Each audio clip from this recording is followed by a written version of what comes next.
Buenas noches, buen domingo para todos, bienvenidos a Living in America. ¿Cómo andas, Deborah? Muy bien, buenas noches, ¿Todo bien? bienvenidos a todos. Sí, bueno, tenemos un programa intenso. Sí, muy intenso. A mí me parece que hay un dato muy relevante que vamos a intentar develar en la noche de hoy, que es cómo está el sistema de salud para resistir en cuanto a camas de terapia a los enfermos de COVID.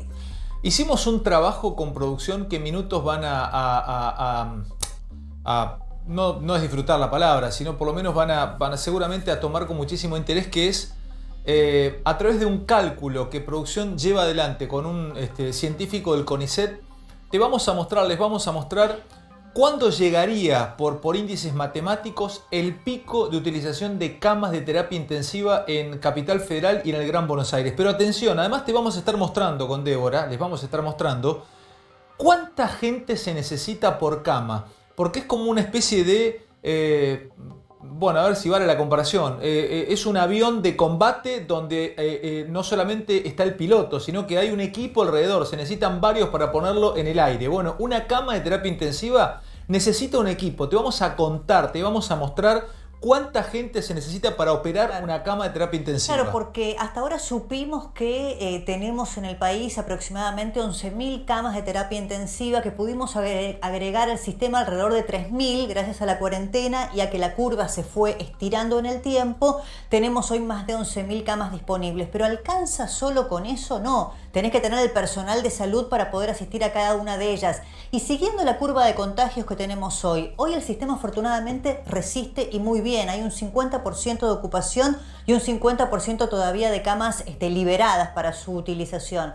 Pero siguiendo esta curva de contagios diarios, ¿cuándo podríamos tener el nivel saturado o al límite por lo menos en recepción de pacientes? Hay un tema que va enlazado con lo que vamos a mostrarles ahora con el móvil, que nos cambió la noche. El móvil está en el Sanatorio Güemes porque se han infectado un gran número de personal de salud. Hay médicos, camilleros, enfermeros, hay mucha gente infectada, personal de salud. ¿Por qué? Porque este trabajo que armamos con las camas, no solamente vamos a calcular cuándo llegaría el pico de utilización de camas de terapia intensiva, no solamente, como decía, te vamos a mostrar cuánta gente se necesita para operar una cama de terapia intensiva.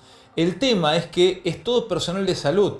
Y tenemos personal de salud si se empiezan a enfermar, como por ejemplo acaba de pasar, nos enteramos unas horas en el Sanatorio Güemes. ¿Querés que vayamos al móvil? Claro, sí, porque es uno de los focos más grandes, por lo menos hasta ahora en un mismo centro de salud. Son 36 empleados. 36. Y 47 en aislamiento por proximidad estrecha y por ser sospechosos. Así que vamos a preguntarle cuál es la situación en este momento a nuestro compañero Marcelo López Macía, que está trabajando en el Güemes ahora. Contanos, Marcelo, buenas noches.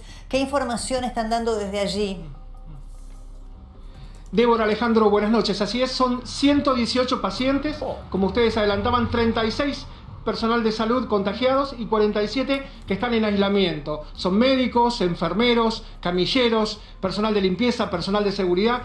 Es apenas el 3% del personal, porque este sanatorio es enorme, tiene casi 3.000 empleados. Para dimensionar lo que es el Güemes, tiene 600 camas y 20 quirófanos, tiene 20 salas de operación. Ustedes están viendo el edificio que está sobre Córdoba, que es bastante nuevo, pero si giramos un poco, lo voy a molestar un poco al camarógrafo, podemos ver el que está sobre Acuña de Figueroa, que tiene más de 20 pisos.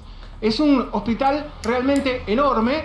Esa construcción gigantesca, que tiene unos 50 años de antigüedad, trajeron en aquel momento desde Cleveland al doctor René Favaloro para que se hiciera cargo. Es un hospital de mucha tradición, de mucha excelencia, de un alto grado de sofisticación. Acá, por ejemplo, el doctor de la Fuente operaba, ponía los primeros stents en Argentina. Entonces muchos se preguntan si en este monstruo que tiene tanta tecnología, que tiene tanta infraestructura, la revista Hospital, que es una de las revistas más prestigiosas, lo definió como uno de los 20 mejores sanatorios privados de América Latina. Entonces, si en este lugar no se pudo frenar al virus, ¿qué queda, dicen algunos profesionales, para los centros asistenciales más precarios, para los hospitales públicos, para los sanatorios privados, ¿no? Realmente lo que le ha pasado al Sanatorio Güemes en las últimas horas es una muy mala noticia. Claro, yo escuché recién a Alfredo Vidal, que es el director del Güemes, dar algunas precisiones, Marcelo, para llevar un poco de tranquilidad, entiendo yo, él es el director médico, respecto de que el personal de salud no se habría o no está confirmado que se haya contagiado atendiendo a los pacientes, porque hay que decir que en el Güemes hay enfermos de COVID, hay ocupación de camas de terapia intensiva con enfermos de coronavirus severos, creo que dijo el doctor Vidal, algo así como 7. Pero que él creía que los contagios pudieron haberse dado por otras circunstancias en las que el personal de salud circula o va o viene a sus propios domicilios. Pero claro, teniendo en cuenta que sabemos que la estadística marca que el personal de salud es el primero en infectarse, la pregunta que se impone, me parece, es: ¿tiene el personal de salud del Güemes todos los implementos necesarios para la protección? Sí, va de la mano también, Débora, con lo que estábamos conversando, es que cada cama es un equipo alrededor. Cada cama no es solamente una cama. Cada cama, te lo vamos a mostrar en minutos, conlleva desde 8 tomas de una electricidad especial, no un 220 como tenemos en nuestra casa, 8 tomas por cada cama, gente que trabaja especialmente alrededor. Entonces estamos hablando de 36 personas que pertenecen al personal de salud fuera de perdón la expresión, pero bueno, todos dicen que es una guerra, algunos dicen que es una guerra bacteriológica, fuera de combate. Sumale a los que quedan en cuarentena. Por eso, 36 fuera de combate más 40 y pico tuvieron relación directa, 70 y pico personas que trabajan habitualmente en este hospital, en este sanatorio de Güemes, fuera de combate por la infección de coronavirus. Por eso es muy grave lo que viene. Además vamos a estar hablando, ya está sentado con nosotros Juan Grabois. Juan Grabois no solamente dio su parecer, sino que además se puso a escribir lo que habría que hacer y diseñó un plan. Vamos a compartir un ratito con él todo lo que tiene para contarnos. Va a ser muy interesante hablar de lo que él ve y además de un mundo que él conoce y muy bien, que son los barrios vulnerables. Porque hoy vamos a meternos también y vamos a mostrar por dentro Villa Itatí, ¿no? Sí. David, ¿te parece? Sí, absolutamente. Bueno, por eso me parece que es importante también conocer la perspectiva de Juan Grabois, que conoce estos sitios mejor que muchos dirigentes, incluso porque trabaja en los barrios vulnerables, en las villas de emergencia desde hace muchísimos años.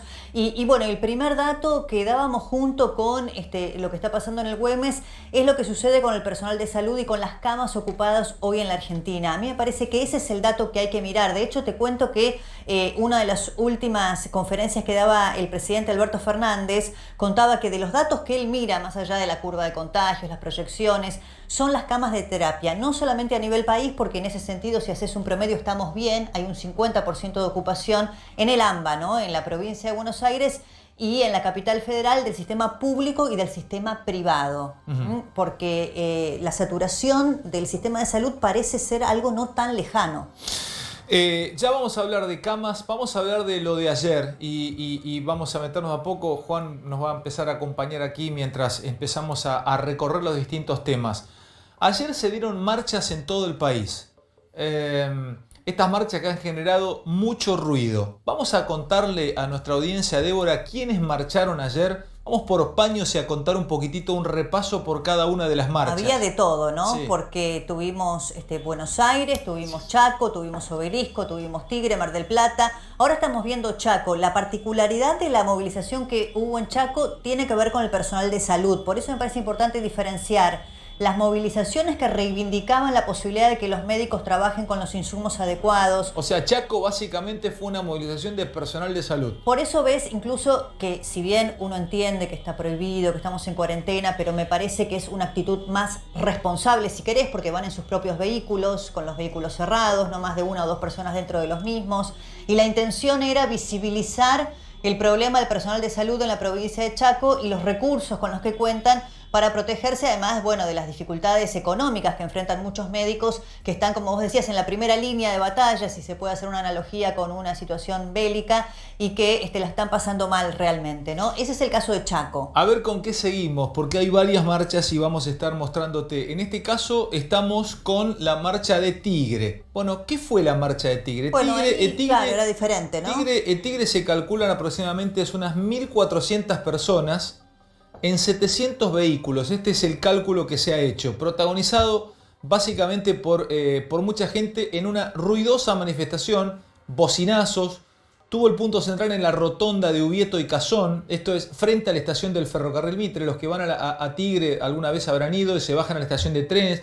Bueno, ahí a metros de la terminal fluvial se dio esta manifestación de Tigre. ¿Cuál era el lema? somos ciudadanos, somos vecinos, solo queremos que todos los argentinos podamos salir a trabajar cuidándonos y poner la economía en marcha. Esto es lo de Tigre, Debbie, ¿no? Claro, y después hubo Córdoba y también el Obelisco, que fue otro epicentro en la capital federal. La verdad que acá, bueno, podemos decir de todo, porque hubo desde gente, me parece que estaba desequilibrada mentalmente, porque decía cualquier barbaridad. Vamos al Obelisco, por ejemplo. Pasame por el Obelisco. ¿Cómo podrías definir? Con sus razones, ¿no? Respecto de la situación económica que aqueja a tantos sectores, sobre todo de las clases medias, de la clase media trabajadora, que ante la imposibilidad de abrir sus negocios hoy la está pasando realmente muy mal y donde la ayuda del Estado tarda mucho más en llegar o no llega, ¿no? A diferencia de los sectores bajos, en donde bueno, la asistencia está siendo más rápida. Esto pasaba en las inmediaciones del Obelisco. Hubo bastante gente. Lo que pasa, Ale, que me parece a mí que ahí se mezcló un poco todo, ¿no? Desde, como te digo, gente que hacía afirmaciones médicas sin ningún sustento y otros que tenían reivindicaciones realmente importantes para hacer. Y en Córdoba también pasaba lo mismo que en Chaco, en y en Córdoba, Mar del Plata, lo de los médicos, Córdoba, ¿no? En Córdoba fue una manifestación bastante, te diría, bastante médica, ¿no? Porque se movilizaron diferentes entidades profesionales y esto va atado a que en la semana se imputaron a distintos médicos que habían contagiado a abuelos y abuelas en un geriátrico.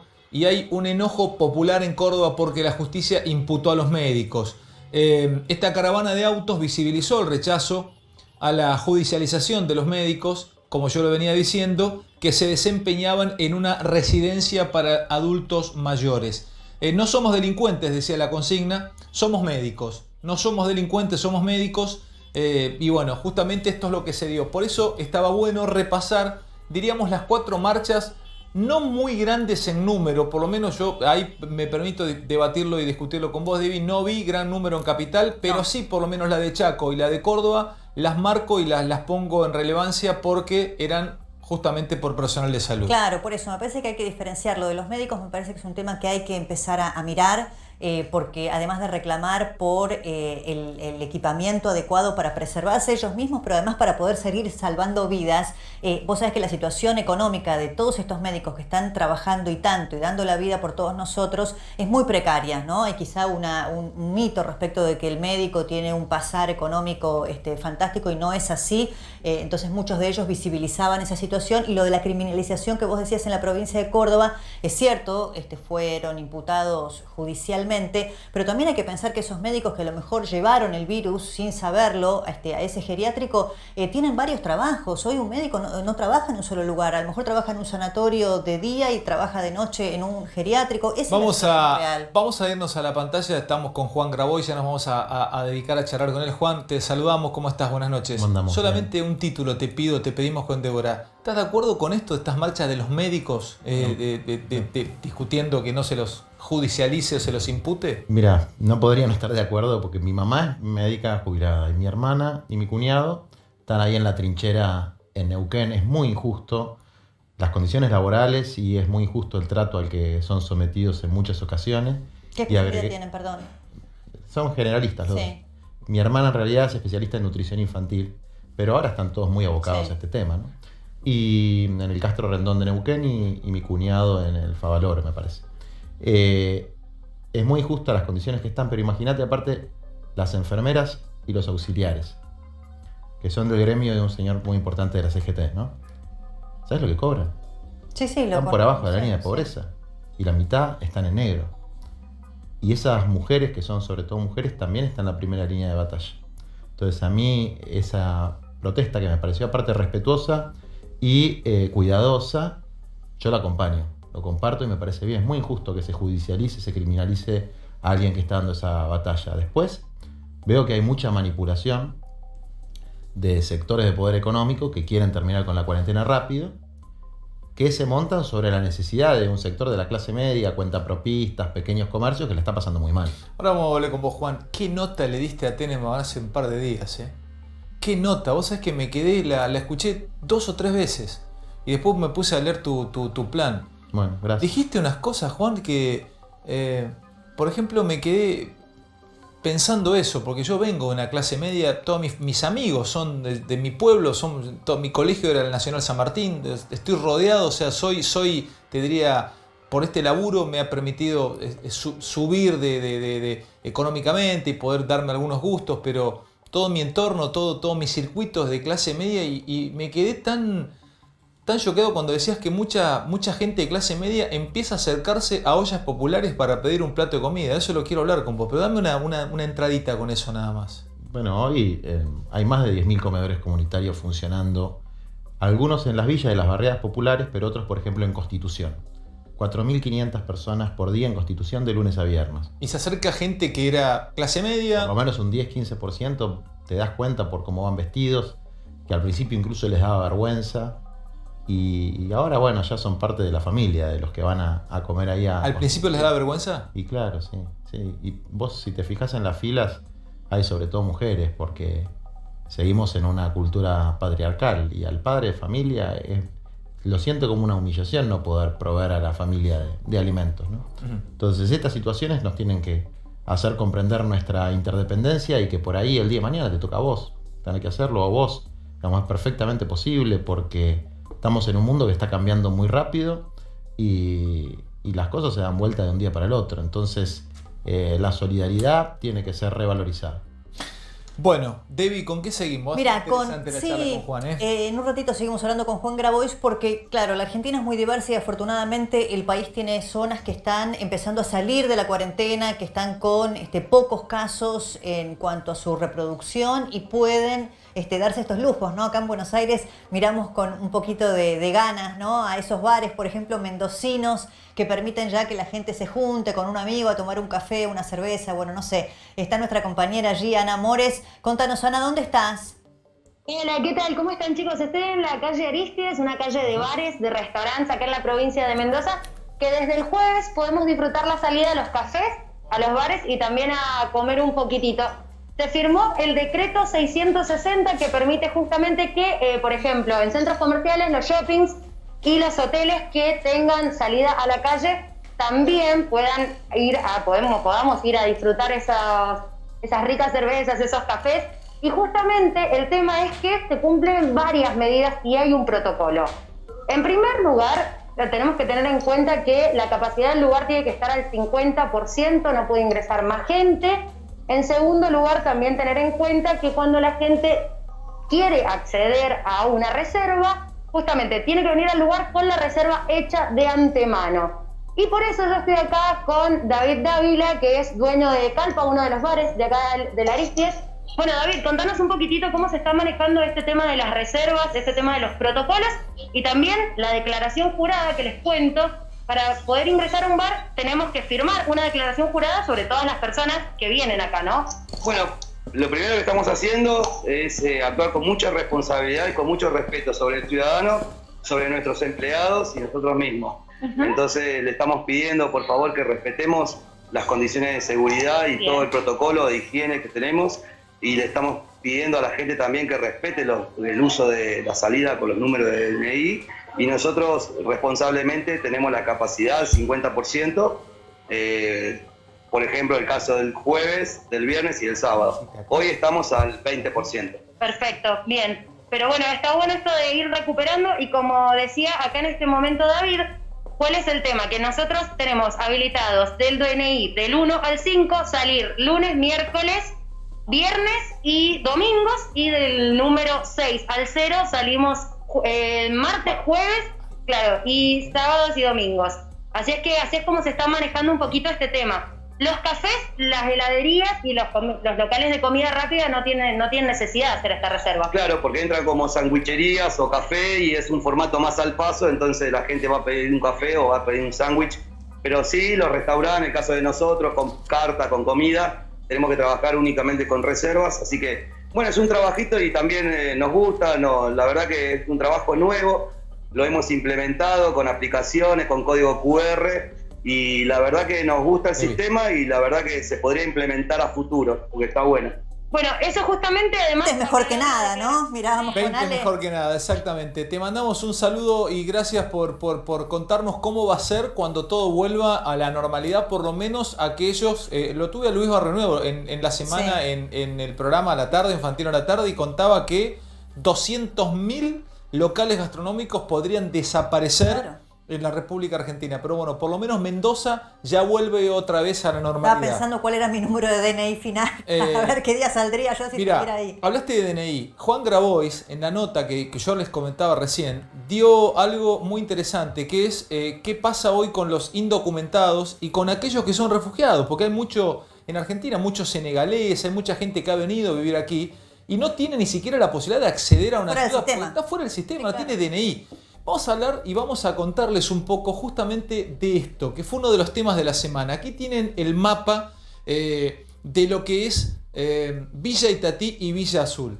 Le vamos a contar con Débora cuál es el problema, entre otros, de Villa Itatí. Villa Itatí tiene muchísima gente en este barrio vulnerable. Creo que son más de 40.000, 44.000, si no me equivoco, ¿no? Claro, la población pero de además mucha gente sin documentos, entonces se hace muy difícil poder controlarlos, poder ayudarlos, poder estar allí presente, que el Estado esté allí presente, y también se hace muy difícil contener a Villa Itatí. Por eso se decidió vallar Villa Azul. Sí, claro, yo te digo algo que me gustaría que después Juan diga si coincide o no, o si le parece una mirada estigmatizante. Hoy leí a varios dirigentes sociales hablar de la problemática de Villa Itatí, ¿no? De esto de no poder cerrarla, pero tampoco poder acceder, cosas que es muy difícil para los médicos, para el personal de la seguridad social acceder ahí. Decía, es una zona picante, ¿no? Y cuando habla de picante uno entiende que tiene que ver con situaciones de delito. Bueno, o yo lo escuchaba al padre Pepe Di Paola, que él contaba, no en Villa Itatí, pero sí en otro asentamiento, él fue amenazado muy duramente por los narcos allí y se tuvo que ir durante un tiempo a Santiago del Estero. Entonces,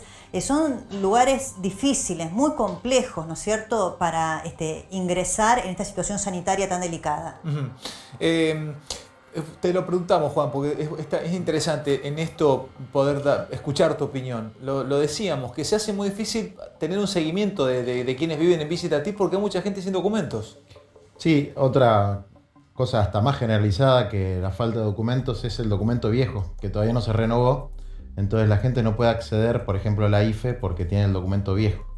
Y la SUDAI, recién ahora Fernanda Raberta las está empezando a poder abrir.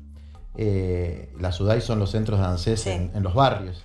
Es decir, que está todo descuajeringado para los sectores más vulnerables. De todas formas, Villa Itatí yo la conozco bien, ahí hay muchos compañeros nuestros. Hay una monjita que es una fenómena que se llama Cecilia Lee.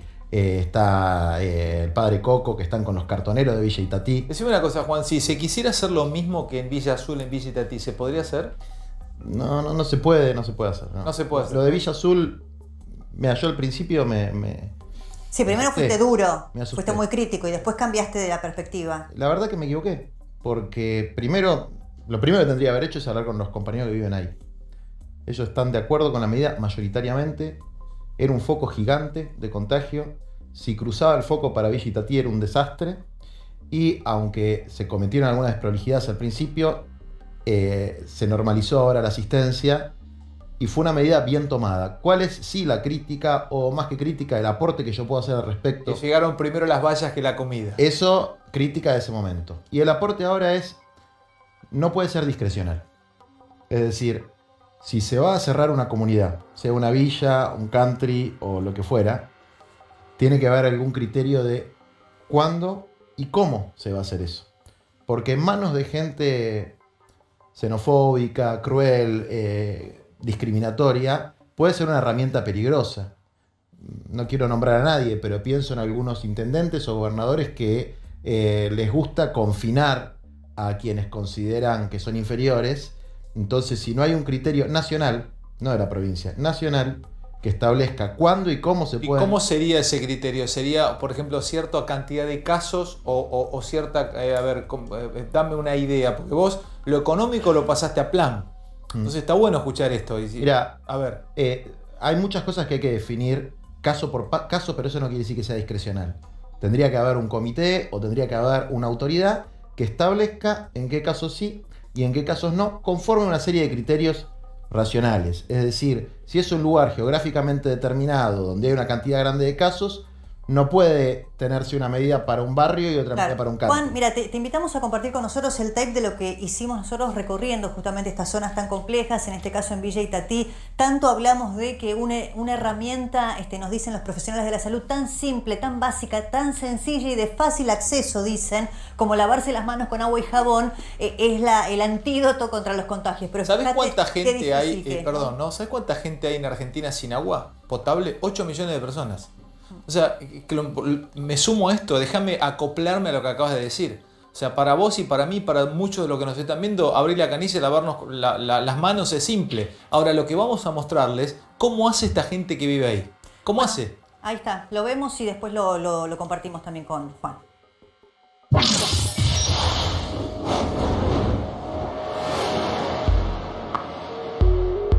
¿Cuánto hace que vivís en el barrio? Y acá del año 68. ¿Cómo es vivir sin agua? ¿Cómo te las arreglas? Y vamos a buscar de ahí abajo donde hay agua, de ahí nos dan los vecinos. Durante todo el día no sale nada de agua. Y ahora me levanté temprano a cargar agua y mi vecino me ganó y está sacando él ahora. Con esos bidones de 5 litros. Esto lo carreamos los chicos y nosotros también.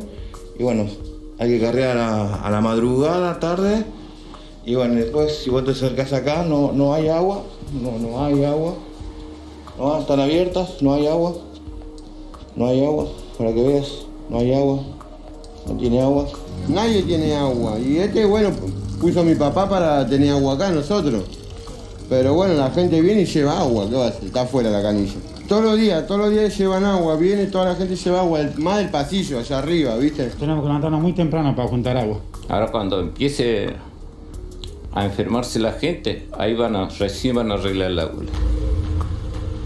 Estamos cerca de la Villa Azul, así que estamos temblando acá.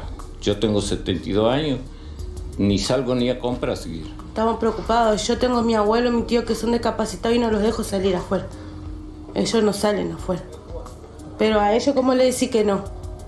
Y yo no tengo lugar para tenerlo encerrado. Y si tuviera, bueno, un patio, me salvo, pero no tengo nada yo.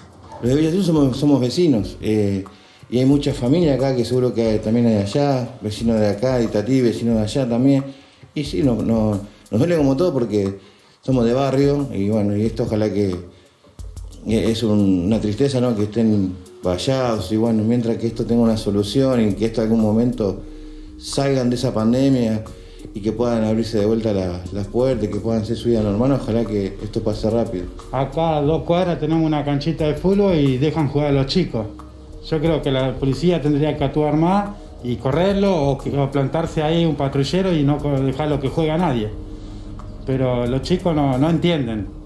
Son chicos, no entienden y juegan, y los padres también, cabeza dura, le dejan salir a jugar. Y tenemos miedo de lo que pasa en la Villa Azul, que vengan para estos lados y bueno, ojalá que no dejen salir a nadie y que no entre nadie, ¿viste? Pero acá también es complicado muy grande, también la gente no respetan. Hay gente que se la rebusca para poder salir porque necesita comer, ¿no? A veces no alcanza porque se necesita demasiado.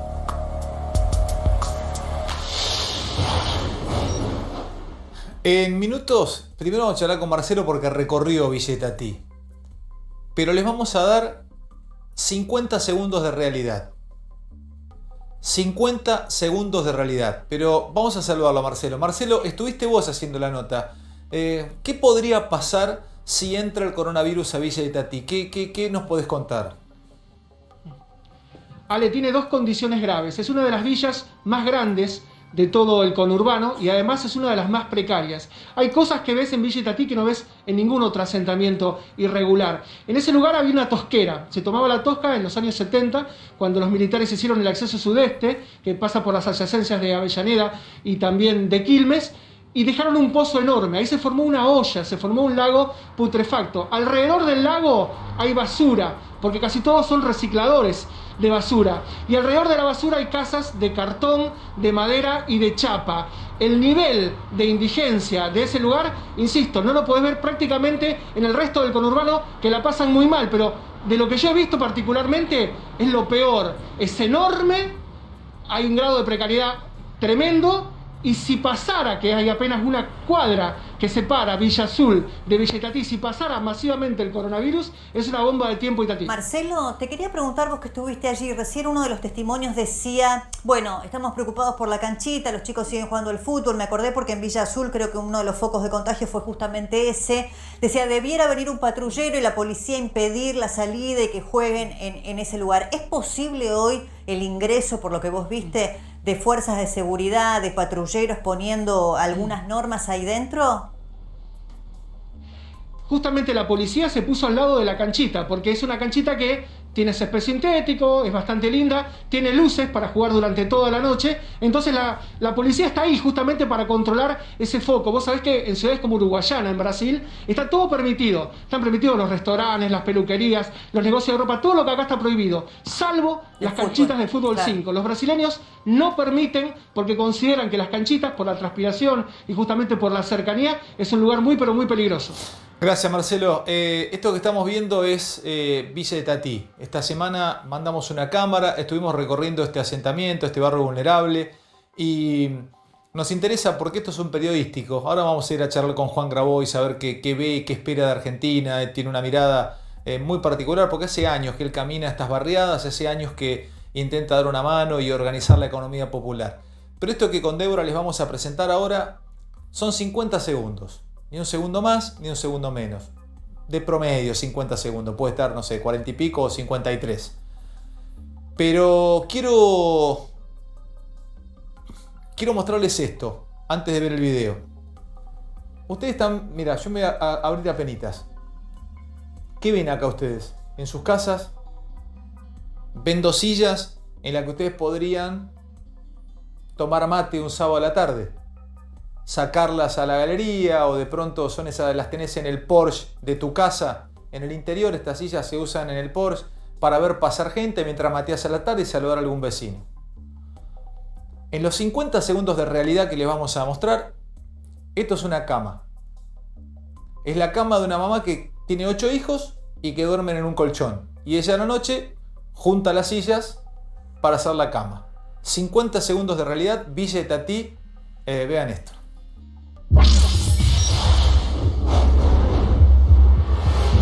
Yo tengo 8 chicos, 4 duermen ahí, y yo duermo acá, como ustedes ven, porque los colchones que teníamos ya se nos mojaron en la lluvia, la última, y yo duermo acá, ahí duermen 4 chicos, y allá duerme mi nene más grande que tiene 17 años.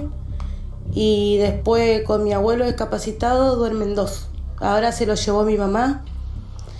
Y bueno, y así vivimos. Ocurría a todos lados.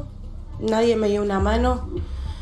Hace poco dormí en la plazoleta con mis hijos porque a veces mi abuelo tiene sus locuras y nos peleamos. Lo que más me impacta a mí de todos estos testimonios es el miedo a enfermarse y a morirse que tiene la gente, que quizás hasta ahora no lo habíamos dimensionado, ¿no? Y creo que en estos sectores el miedo es mayor, porque saben que el acceso a la salud y el acceso a las medicinas necesarias para la subsistencia, el aislamiento, lo que todos los días nosotros desde los medios decimos, el 1,5 metros, ¿qué 1,5 metros? Entonces, la verdad que parece que estamos descubriendo una Argentina que lamentablemente convive con nosotros desde hace décadas, y ahora que la pandemia nos ha igualado a todos, entendemos que es donde hay que poner el foco, ¿no? Yo voy a abrir con Juan la charla, lo vamos a tener ahora. Yo no quisiera imaginarme lo que él está pensando de nosotros dos. Y no lo voy a decir por respeto, porque si nosotros nos pudiéramos meter en la cabeza de él ahora y pudiéramos leerle lo que está pensando, es respetuoso, no nos va a decir, pero el disenso es por dentro debes estar pensando, estos pibes están descubriendo ahora. A ver, lo dijo el presidente, que no es un periodista. Si el presidente descubre esto recién ahora es porque estaba muy tapado. Entonces, cuando uno se acostumbra a ver un mundo, por ahí piensa que todo el mundo lo conoce, y no es así. Es bueno que se visibilice, es necesario que se visibilice. Sin morbo, sin amarillismo, pero es necesario que se visibilice. Hay algo que también quiero recalcar, que es, ¿vieron la tranquilidad y la dignidad con la que los vecinos hacían su testimonio? Ninguno pataleando, lloriqueando, ninguno con esa histeria, por decir una palabra que me sale en la cabeza, de otros que por ahí no tienen los mismos apuros, ¿no? ¿Por qué? Porque hay un elemento hay una sabiduría en nuestro pueblo, en los más humildes, que por ejemplo yo he recorrido decenas de ollas populares, comedores en distintos barrios que son tan precarios o peores que Villa Itatí, y la gente tiene conciencia de que la vida está por encima de las ganancias y que es preferible perder un mes, 2 meses de laburo, aunque eso implique comer una sola vez por día, que enfermar el abuelito y que se te muere el abuelito. Entonces hay una pulsión de vida ahí que hoy está tapada por toneladas y toneladas de basura, de cosas que ellos no consumieron, de contaminación, de industrias que no los dejan ni laburar, ni tampoco beneficiarse de los productos, de una enfermedad que ellos no trajeron, porque la trajo el sector que puede viajar en avión, es decir, de sufrir todos los prejuicios del sistema capitalista globalizado y no disfrutar ninguno de sus beneficios, ni siquiera poder abrir una canilla y que salga agua, o tocar un botón y que se prenda la luz, o tocar otro botón y que se tire la cadena. Ahora, Juan, vamos a hablar un poco, te está viendo toda Argentina. ¿No sería una locura pensar que después de esto tengamos el 50% de Argentina en la pobreza? Yo creo que ya estamos ahí. Ya estamos ahí. ¿Y cómo vamos a hacer con el 50%? Porque también te escuché decir que una cosa es la economía de guerra, cuando estás en guerra, estás en la trinchera como estamos ahora, así es. Comes. Vos sabés de gente que tiene 2 papas, un poco de fideo y una cebolla y comen. Ahora, cuando pase la guerra, le quieren agregar pollo a las 2 papas y al poco de fideo. 50% de pobres vamos a tener. Ya ahora tenemos, vos lo ves día a día. ¿Cómo vamos a salir adelante? ¿Cómo va a ser la Argentina del 50% de pobres? Mira, yo estoy convencido de que si no hay un programa planificado de algunas reformas estructurales, vamos a terminar muy mal. Muy mal. Porque la gente se banca la economía de guerra, se banca las medidas sanitarias, se banca comer en las ollas populares, se banca que se diga quédate en tu casa, y esta señora que ustedes mostraban evidentemente no se puede quedar con todos los pibes en su casa porque no tienen ni medio metro para cada uno. Lo que no se banca y no se va a bancar son las desigualdades y las injusticias. No se va a bancar que se subsidien grandes empresas mientras quienes cobran, por ejemplo, un salario social complementario hoy están en 8.500 pesos, muy por debajo de la línea de indigencia. Y eso no se va a poder resolver simplemente con medidas asistenciales. Te repregunto ahí, vos decís no se va a bancar esas desigualdades. Cuando decís no se va a bancar, ¿cómo lo traducirías en hechos? En hechos cuando termine la cuarentena, cuando se pueda salir a la calle, cuando la gente pueda manifestar lo que le pasa. Mira, así como te digo... O sea, ves a ver, te lo traduzco y te lo pregunto directo. ¿Ves un escenario de convulsión social? Pero no te quepa la menor duda. Si ni bien se levanta la cuarentena, no hay una perspectiva, una esperanza y un rumbo hacia dónde avanzar, uno lo puede querer mucho el presidente, yo lo voté, peleé para que se vaya al gobierno anterior, pero tengo clarísimo de qué lado voy a estar cuando empiece eso. Y si están las organizaciones, eso va a tener un canal institucional. Pero, a ver, a quien le niegan un pedacito de tierra y un techo, que ahora vio que cuando venga el COVID-20, el año que viene, o el COVID-21, probablemente se va a morir, porque vive hacinado. ¿Cómo va a conseguir ese techo que le niegan? Va a ir a buscar un terreno y lo va a tomar. ¿Cómo va a conseguir ese trabajo que le niegan? Va a salir a cortar una ruta. ¿Cómo va a conseguir, tal vez, poder alejarse un poco? Mira, yo estoy viendo, incluso dentro de la cuarentena, compañeros nuestros de Lomas, Lanús, que se están yendo para Cañuelas. Compañeros de las villas de Capital que se están yendo para Lomas y Lanús. Es decir, el hacinamiento no se banca más, la miseria no se banca más, la desigualdad no se banca más. Y uno dice, ¿por qué la gente tiene que ir a tomar tierra si tenemos un país con tierra por todos lados? Pero ahí te pregunto, Juan, vos sabés que yo leí el plan tuyo, lo tengo acá, y bueno, das un montón de definiciones. ¿Por qué se puso a pensarlo el plan general San Martín? Y vos planteás no solamente un sistema de control de la guita que iría, son más o menos 11.000 millones de dólares, son 750.000 millones de pesos para poner en funcionamiento un plan de 4 años, una especie de plan Marshall que puso de pie a la Europa castigada por la Segunda Guerra. Juan y su gente lo propone para levantar a Argentina por lo que viene, porque es muy sincero con lo que nos dice, Señores, o sea, si esto 50% de pobreza no se soluciona de acá a lo que viene, va a haber levantamiento, va a haber convulsión social. Entonces, hablas de las tierras a explotar en pequeñas parcelas de 50 metros, no sé cuántos metros, creo que son 50 metros. Ahora, Juan, yo leía tu plan hoy, pero en Cañuela, Juan, esa tierra que vos decís, tiene dueño. ¿Cómo haces? Mira, hasta ahí. A ver. En Argentina hay 5 millones de hectáreas del Estado concesionadas a nadie sabe quién. Explícame eso, a ver. Maipú, cerca de Mar del Plata, te cuento un Sí, caso que Maipú, conozco. sí. 5.000 hectáreas. Bueno, hay un señor del INTA que cobra, no sé si por abajo de la mesa, una concesión de nada, una plata, y hay un señor que siembra soja y la cosecha y no es el dueño de la tierra. En Maipú, cerca de la Ruta 2. Bueno, ¿Sí? pero ahí Sí. te puedo decir, pero un montón de casos. Después hay sucesiones vacantes, tierra Pero abandonada. pará, ¿cómo sería? Vos vas, ponele que esa tierra, esas hectáreas, los dividís en módulos y haces módulos de economía popular. Acá sembrás soja no, porque tenés que tener una gran extensión, pero si acá haces, no sé, lechuga o acá haces... Horticultura, fruticultura. A ver, hay muchísimos compañeros nuestros. ¿Cómo que lo ya llevas? hacen. ¿Y qué, lo llevas en pareja? O sea, ¿le llevas a una familia? Hay- ¿Lo llevas a vivir ahí? ¿Le decís, bueno, asiéntense acá? ¿Qué les das para que se vayan a Maipú y te dejen Villa Itatio? ¿Se iría esta gente de Villa Azul o de Villa Itatio? Hay como tres planos. Primero, mejorar los barrios que ya están. No hay que ser Einstein ni hacer una planta termonuclear para que ese señor no tenga que ir 2 cuadras de su casa para agarrar agua. Hay que poner un caño. No es tan difícil. Con planificación eso se hace.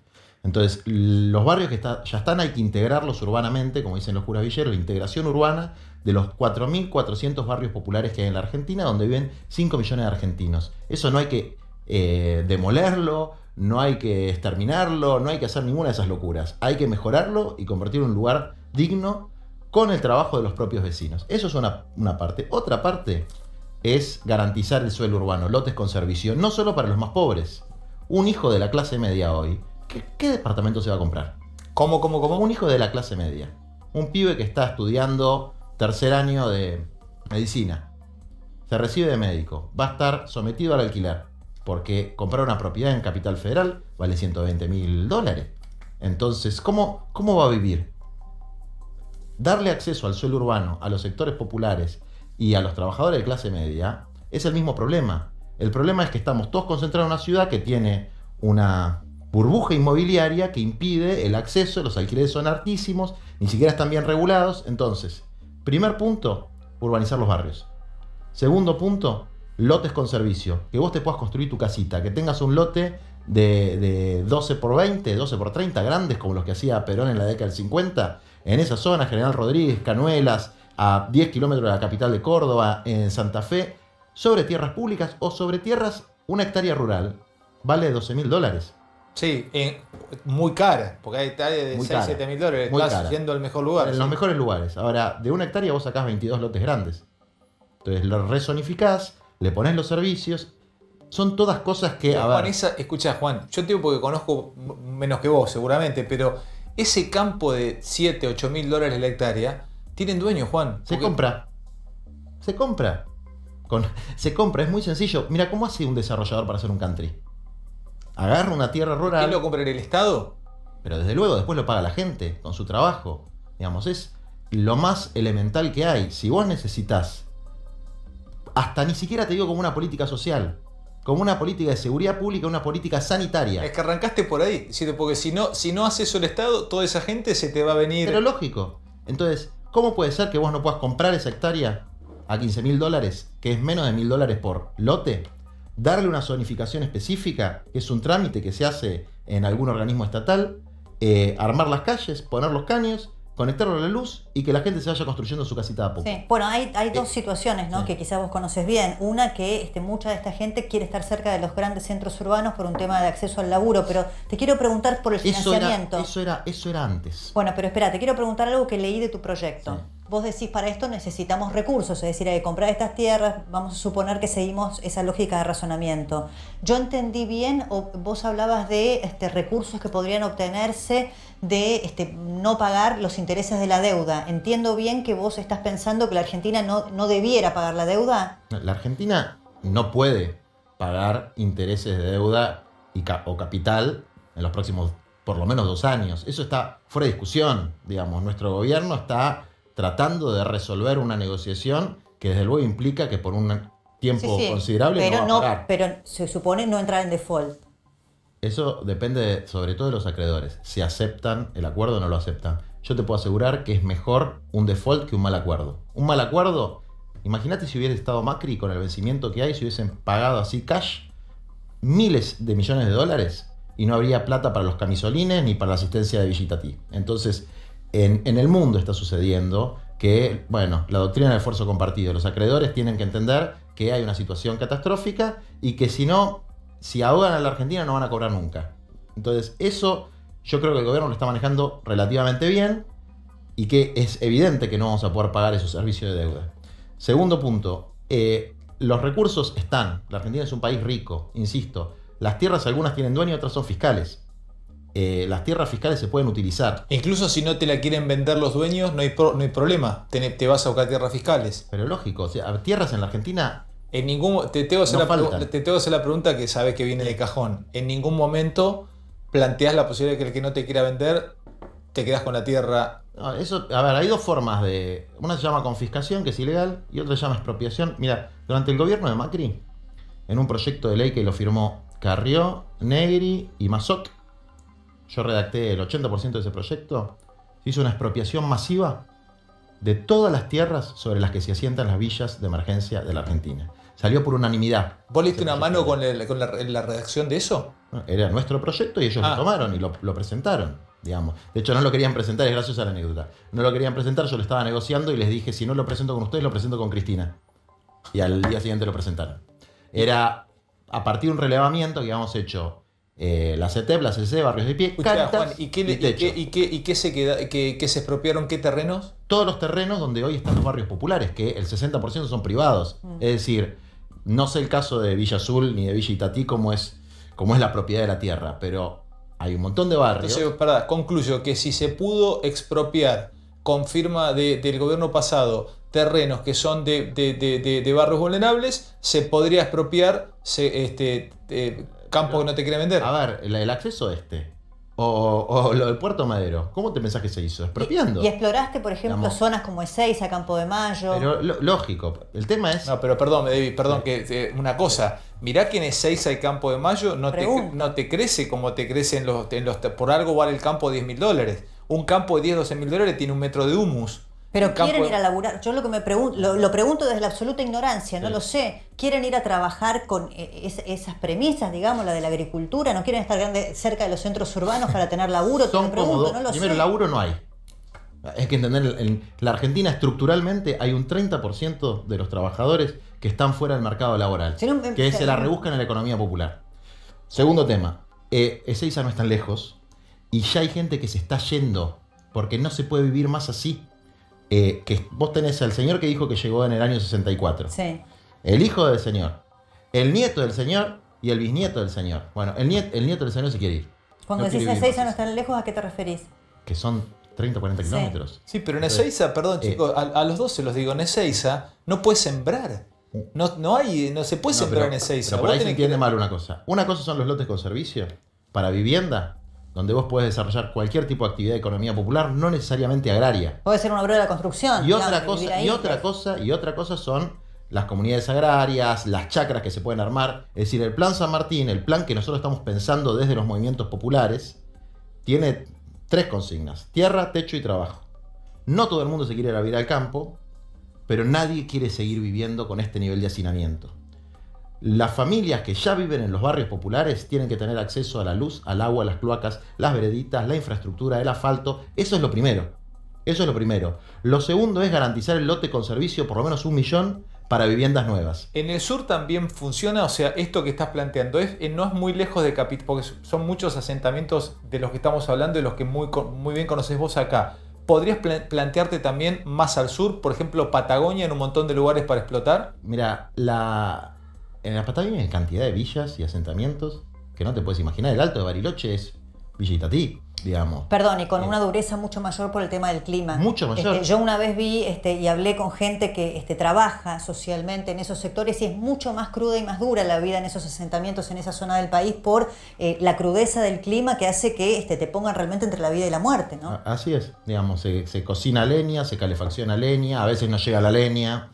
Entonces, el problema es que hace muchos, muchos años en la Argentina no hay un planeamiento de la distribución de la población en el territorio. Tenemos el país más urbanizado del mundo junto a Singapur. Tenemos 91% de población urbana, y yo creo que es más. Es decir, el 91% de la población está en el 1 o el 2% del territorio. Sí. Es una cosa ridícula. Débora, tomando el plan que leímos juntos para charlar con Juan, y ahora vamos a ver algunas tapas, le vamos a charlar con él sobre la famosa infectadura que ha dado mucho que hablar.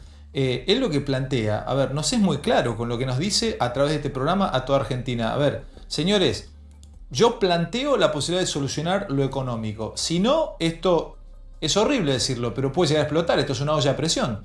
A ver, o explota este año o el año que viene o dentro de 5. Claro. Es insustentable este modelo, este sistema es insustentable. Puedo decir que con la forma que vos estás planteando, incluso por lo que leo, le podrían dar laburo a 4 millones de argentinos. Lógico. Ahora, nosotros proponemos esto.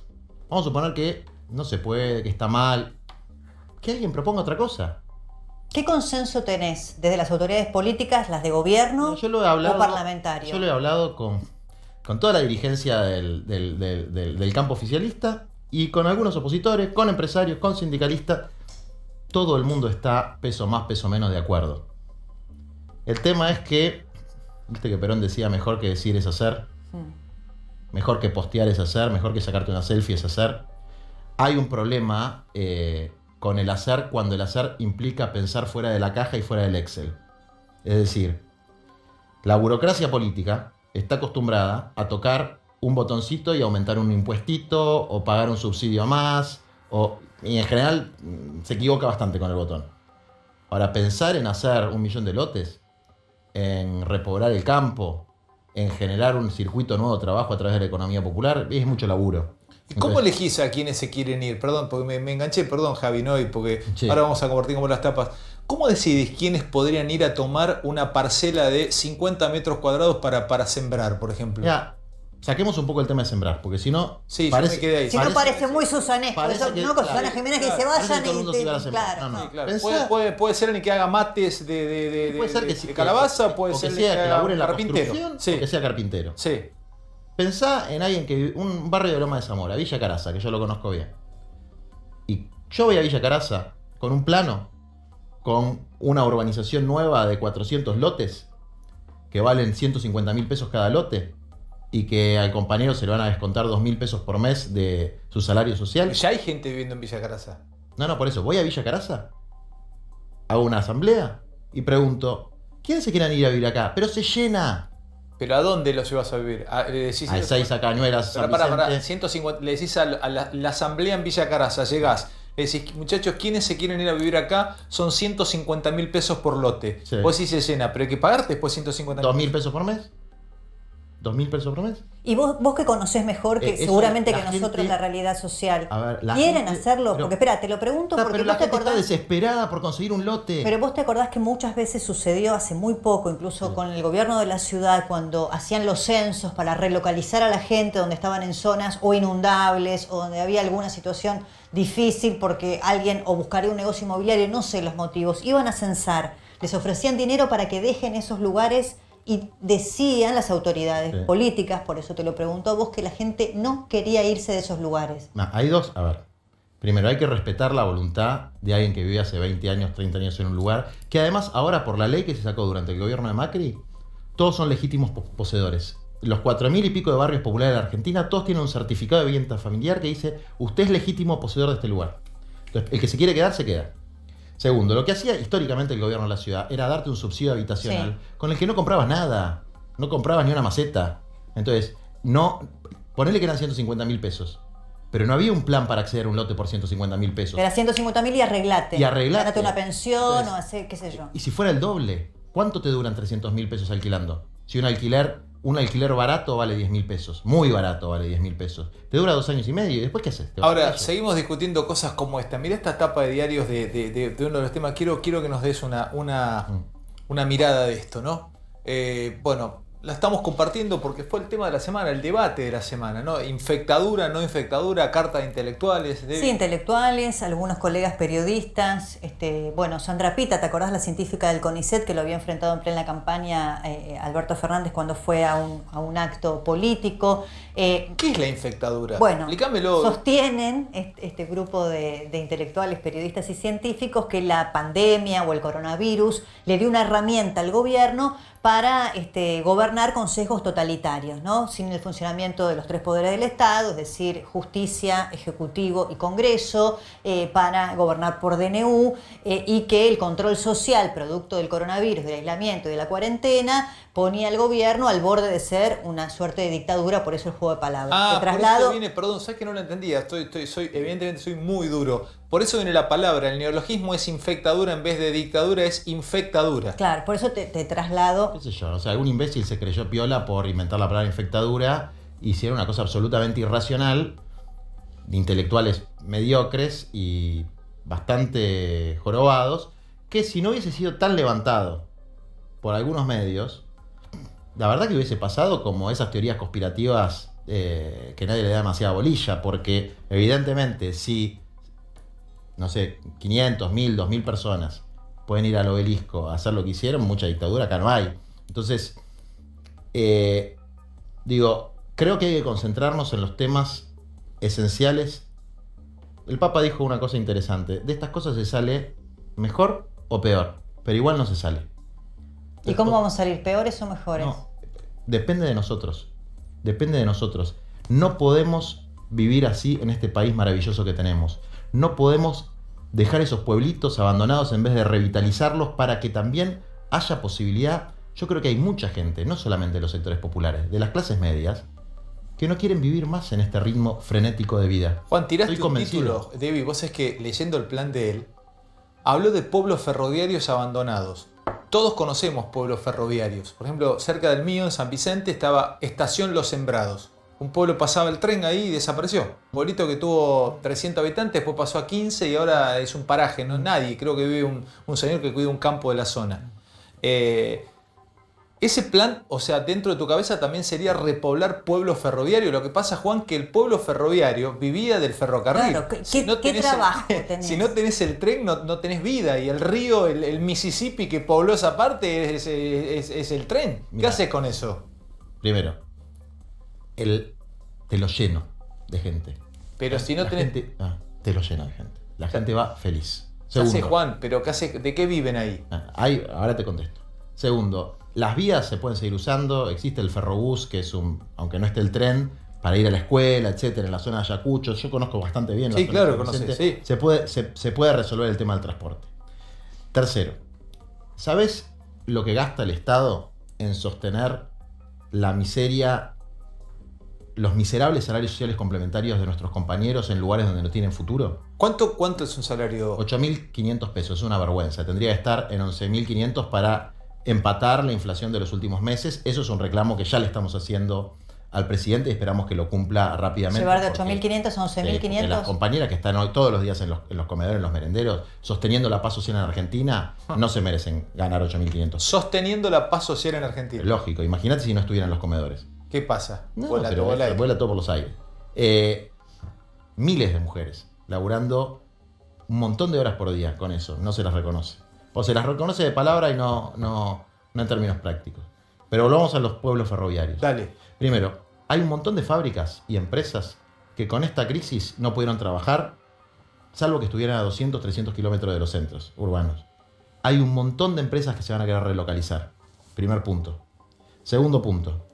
El salario social complementario, si tiene un buen nivel y se convierte en un salario social de arraigo, con el que vos podés garantizar las cuestiones básicas de la vida, como se plantea en algunos lugares, un salario universal, vos podés, teniendo eso y teniendo eso fijo por mes, tener garantizado lo mínimo. Y después vas desarrollando la vida. Para, Juan, vos vas a la asamblea de Villa Caraza, por ejemplo, en vez de los terrenos, decís, muchachos, ¿quién de ustedes se quiere ir a vivir a, no sé, a Matilde Santa Fe. Entonces, ahí van a ser menos. Ahí van a ser menos los que quieran ir a Matilde Santa Fe. Pero ¿sabes qué? Voy a sectores medios. Y de sectores medios, pibes jóvenes de sectores medios, parejas jóvenes de sectores medios. ¿A qué le llama sector medio? Profesionales jóvenes. ¿Para que se vayan a dónde? ¿Y les ofreces qué? ¿Les ofreces un salario del Estado, un salario universal Ya. para que se te muden? Cuando Urquiza hizo la primera reforma agraria en la Argentina, cuando traía a los migrantes piamonteses, decía, primer año tenés garantizada la comida, la máquina para el campo, todo gratis. Y un pedazo de 50 hectáreas de tierra. Segundo año, tenés que generar tal producción. Tercer año, tal producción. Es decir, con planificación, así se construyeron todos los países Pero te del mundo. refuto con este argumento, Sí. a ver qué decís. Tenemos dos problemas asociados que en esa época no teníamos. Uno, el tema de la cultura del trabajo, y el otro, el de la educación. Porque el acceso a la educación no solamente es el conocimiento, sino también las herramientas necesarias para cualquier trabajo. Vos sabés que hoy un obrero, hasta para trabajar en un sector industrial, necesita capacitación y conocimiento. Entonces ahí me parece que hay algo que hay que trabajar que no es inmediato, no es bueno, te pongo acá y vas a poder trabajar en esta área. Lógico que no es inmediato. Mira, en la zona de La Plata, en el Gran La Plata, hay 15.000 familias horticultoras, que son las que producen la lechuga, todas las verduras que ustedes comen. Son todos arrendatarios. O sea, pagan un alquiler por estar ahí. Ya son la segunda o tercera generación. Vinieron muchos de Bolivia en los 90 y ya tienen hijos. ¿Por qué los hijos no pueden tener un lotecito? Ya saben hacer todo, no hay que hacer ninguna educación. Pero además, cuando venían los migrantes, los abuelos o los bisabuelos, los tatarabuelos de muchos de nosotros, venían muertos de hambre, analfabetos y escapando de la guerra, analfabetos.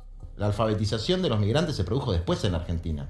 Entonces, lo que faltan acá no es educación o cultura del trabajo, faltan oportunidades. Bueno, pero el mundo es más complejo que en aquellos tiempos, digamos, y el acceso al trabajo también implica un nivel de conocimiento el mundo más es más desarrollado. injusto en algunos aspectos, pero tiene muchas más posibilidades. Muchas más posibilidades, porque... Es cierto, pero esas posibilidades implican acceso al conocimiento. Pero, a ver, no hay que subestimar a la gente.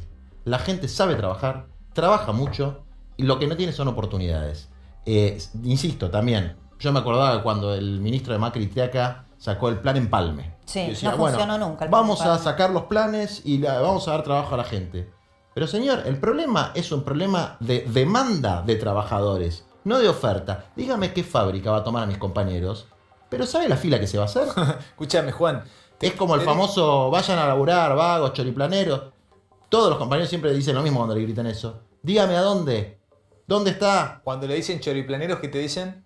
Cuando en las marchas, cada tanto hay una marcha, vayan a laburar, los compañeros espontáneamente, deme laburo, dígame a dónde me anoto, dónde va a ser la fila. Escuchá, te voy a preguntar, ahora vamos a ir a Juli Tarrespo, te voy a contar cómo se está endeudando la clase media, pero para vos es válido, pensá que es increíble la cantidad de gente que te ve y te escucha y atento a lo que vos planteás. ¿Es válido el tipo que quiere flexibilizar la cuarentena para ganarse el mango? Que está en el fondo del mar, el que tiene la pyme chiquitita, así está agarrado, se está casi... Lógico que es válido. A ver, los compañeros nuestros en Mar del Plata, cartoneros, hicieron una protesta en el basural para poder ir al basural a ganarse el mango. Es válido, pero hay que siempre tener, de alguna manera, un equilibrio entre la necesidad de ganarse el mango, la necesidad económica y la necesidad de preservar la vida. ¿Y el gobierno lo maneja bien para Yo creo vos? que el gobierno lo está manejando muy bien.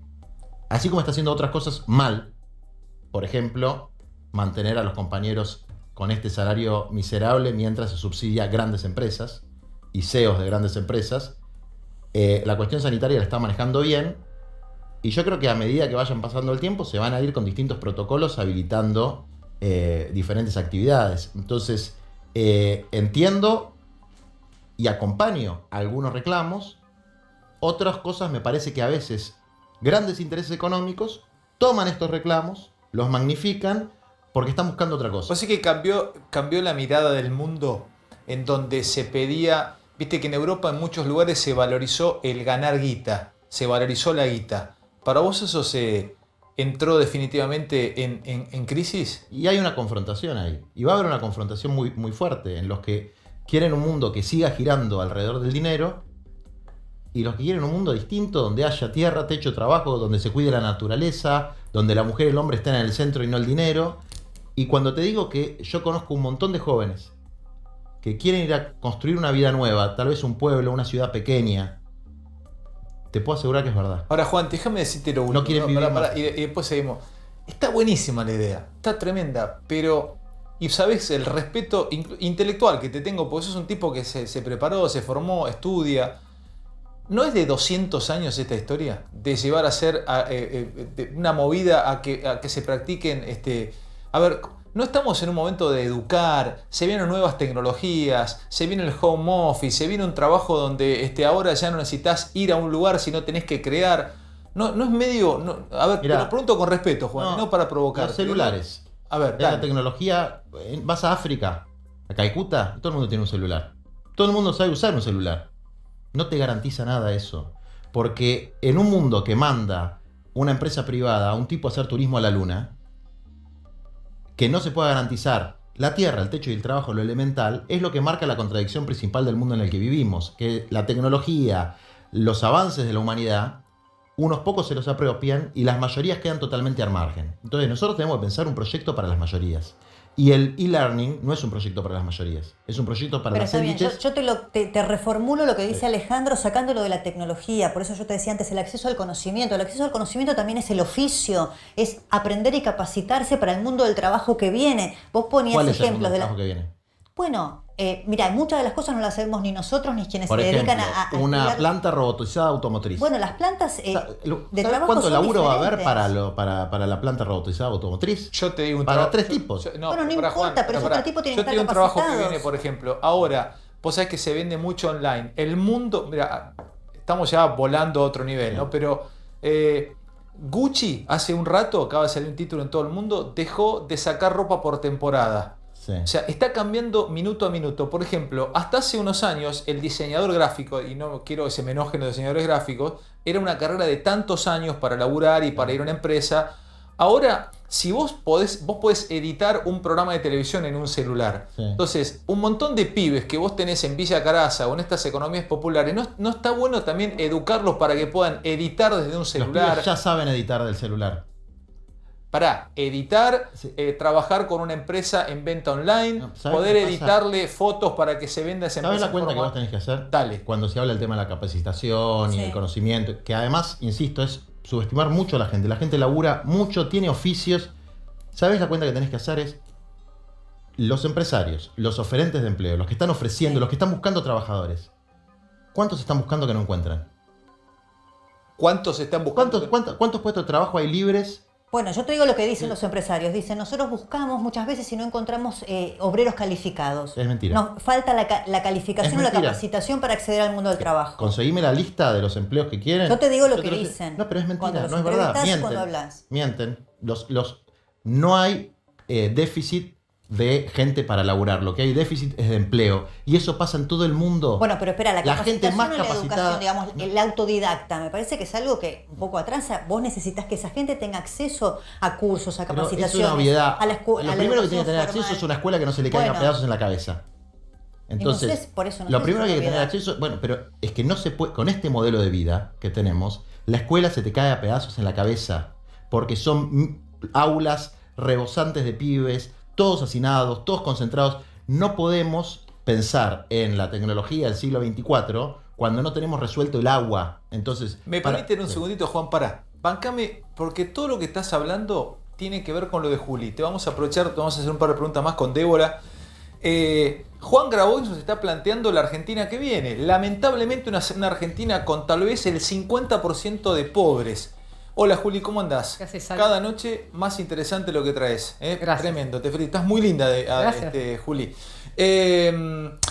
Vean esto que les vamos a mostrar con Julieta. La usura en la que cae la clase media, no la que practica la clase media, la que le practican a la clase media. Todos estos datos que ustedes están viendo es a lo que la clase media tiene que, en lo que ha caído últimamente, que es dejar de pagar cosas, deuda, endeudarse. Es todo tuyo esto, dale. Bien, estos son datos de las caídas de los distintos sectores en abril. y te puse estos porcentajes para que veas los detalles. En los datos insólitos va a estar la gracia del dato. Para. Producción- 100% de caída de producción de 0 kilómetros. 100% porque se produjeron 0 autos. 0 autos contra 23.000 que se produjeron en abril del año pasado. 0. O sea, no salió uno de la fábrica. Después hablamos de patentamiento, pero 0. Demanda de ladrillos. Se produjeron ladrillos en abril y se vendieron para hacer 4 casas contra 50.000 que se hacen todos los abriles de cada año a medida que va evolucionando el tiempo. Sí, esos son los datos. En abril se vendieron ladrillos para 4 casas en toda Argentina. Estamos hablando de que estuvo parada la economía por completo y esto te está ¿Pero mostrando. están esos ladrillos para cuando esto arranque? Claro, hay stock, pero se están produciendo nuevos. Dale. Escrituras en Ciudad de Buenos Aires y en la provincia de Buenos Aires. Habitualmente hay aproximadamente 2.500, 3.000 escrituras por mes. Se hicieron solamente 2 en la ciudad y 1 en la provincia. No sé si recordás que se dijeron que se habían hecho 7. 7 escrituras, 5 para cambio de nomenclatura, de nombre, titularidad, 2 compraventa. O sea, la actividad... Estás hablando cuando el primer número es lo que cayeron. Claro, Cayó 91%. esto es lo que cae la actividad y los datos que yo te estoy contando son lo insólito de una economía parada. Lo que cayó con respecto al abril del año pasado. Exacto, un año atrás. El 91% cayeron los patentamientos. Bien, ahí tenés 4.338 patentamientos de autos durante abril, que es el equivalente a lo que se vendieron en 1960. Autos, ¿entendés? No habíamos visto esta caída nunca. Mirá, en todos estos naftas y tiempos. combustibles, 8 de cada 10 autos no cargó nafta durante abril. 78% de cargas en la SUBE. 960.000 personas cargaron la SUBE contra 4,5 millones que la usan habitualmente. Es AMBA, es todo conurbano más área metropolitana. Venta de consumo de mozzarella. Escuché este dato. Los argentinos comemos por año 3,2 pizzas, o sea, 3 pizzas con 2 porciones por persona por año. Cayó tanto la producción de mozzarella por las pizzerías cerradas que este año vamos a haber consumido media pizza por persona si proyectamos el dato. ¿No? Consumo con tarjeta de crédito, si hacemos un volumen de pesos que se manejan a través de las tarjetas en consumo, 600.000. 600.000 millones de pesos habitualmente en un mes normal. 180.000 fue lo que se consumió con tarjeta de crédito durante abril este año respecto del año pasado. El 60% cayó, ese dato, explícamelo. Devolución de tickets aéreos. El 60% de la gente devolvió los tickets. Exacto. De la venta emisiva, los que íbamos a salir de la Argentina y los que iban a venir tenían tickets para moverse. Mirá el dato final, o por lo menos de esta placa, de los pocillos de café. ¿Sabés cuántos pocillos de café menos se sirvieron? 162 millones, porque están los bares cerrados. 162 millones de casi 400 millones de pocillos de café que se sirven durante todo un periodo. Bueno, dame una placa más. Bien, ahora venimos con el endeudamiento, ahora sí. Mirá esto, Juan, y Debbie. Mirá esta placa es tremenda. Mirá este laburo que hizo Deure. Ya vamos con Santi Gulati en un rato también para hablar de crisis y por qué Argentina parece no tenerle gran miedo a la crisis, porque estamos como acostumbrados, curtido de crisis. Pero atento, clase media. 60% de los hogares tienen menos ingresos. Esto es clarísimo. Muchas noticias en los diarios diciendo acuerdos sindicales de sectores que están suspendidos. Menos salario. Pero el 50% de ese 60% cobra la mitad. O sea, ya está cobrando el 50% de su salario. 5,7 millones de familias nunca había tenido deudas. Pará, porque este es un dato muy particular.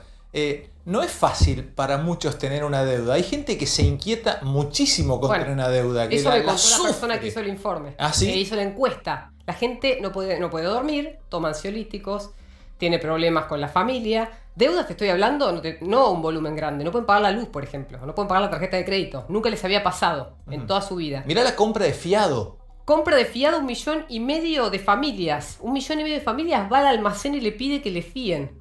Por ese monto, por hogar, son más o menos 13.900 por mes. Esto es lo registrado durante el aislamiento.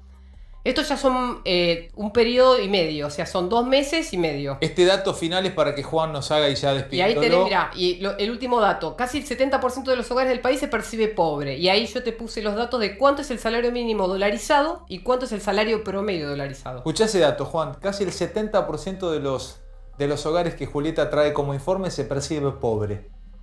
para despedirte y para agradecerte que hayas venido, dame una definición o danos una definición. No sé si Débora también querés agregar algo más o alguna pregunta. Que tiene una percepción correcta de la realidad, que la Argentina está empobrecida, está endeudada, y que si no cambiamos la mentalidad y no empezamos a pensar un poquito más en grande que las pequeñas mitos y los espejitos de colores que nos vende el sistema, no vamos a poder resolver el problema de la Argentina.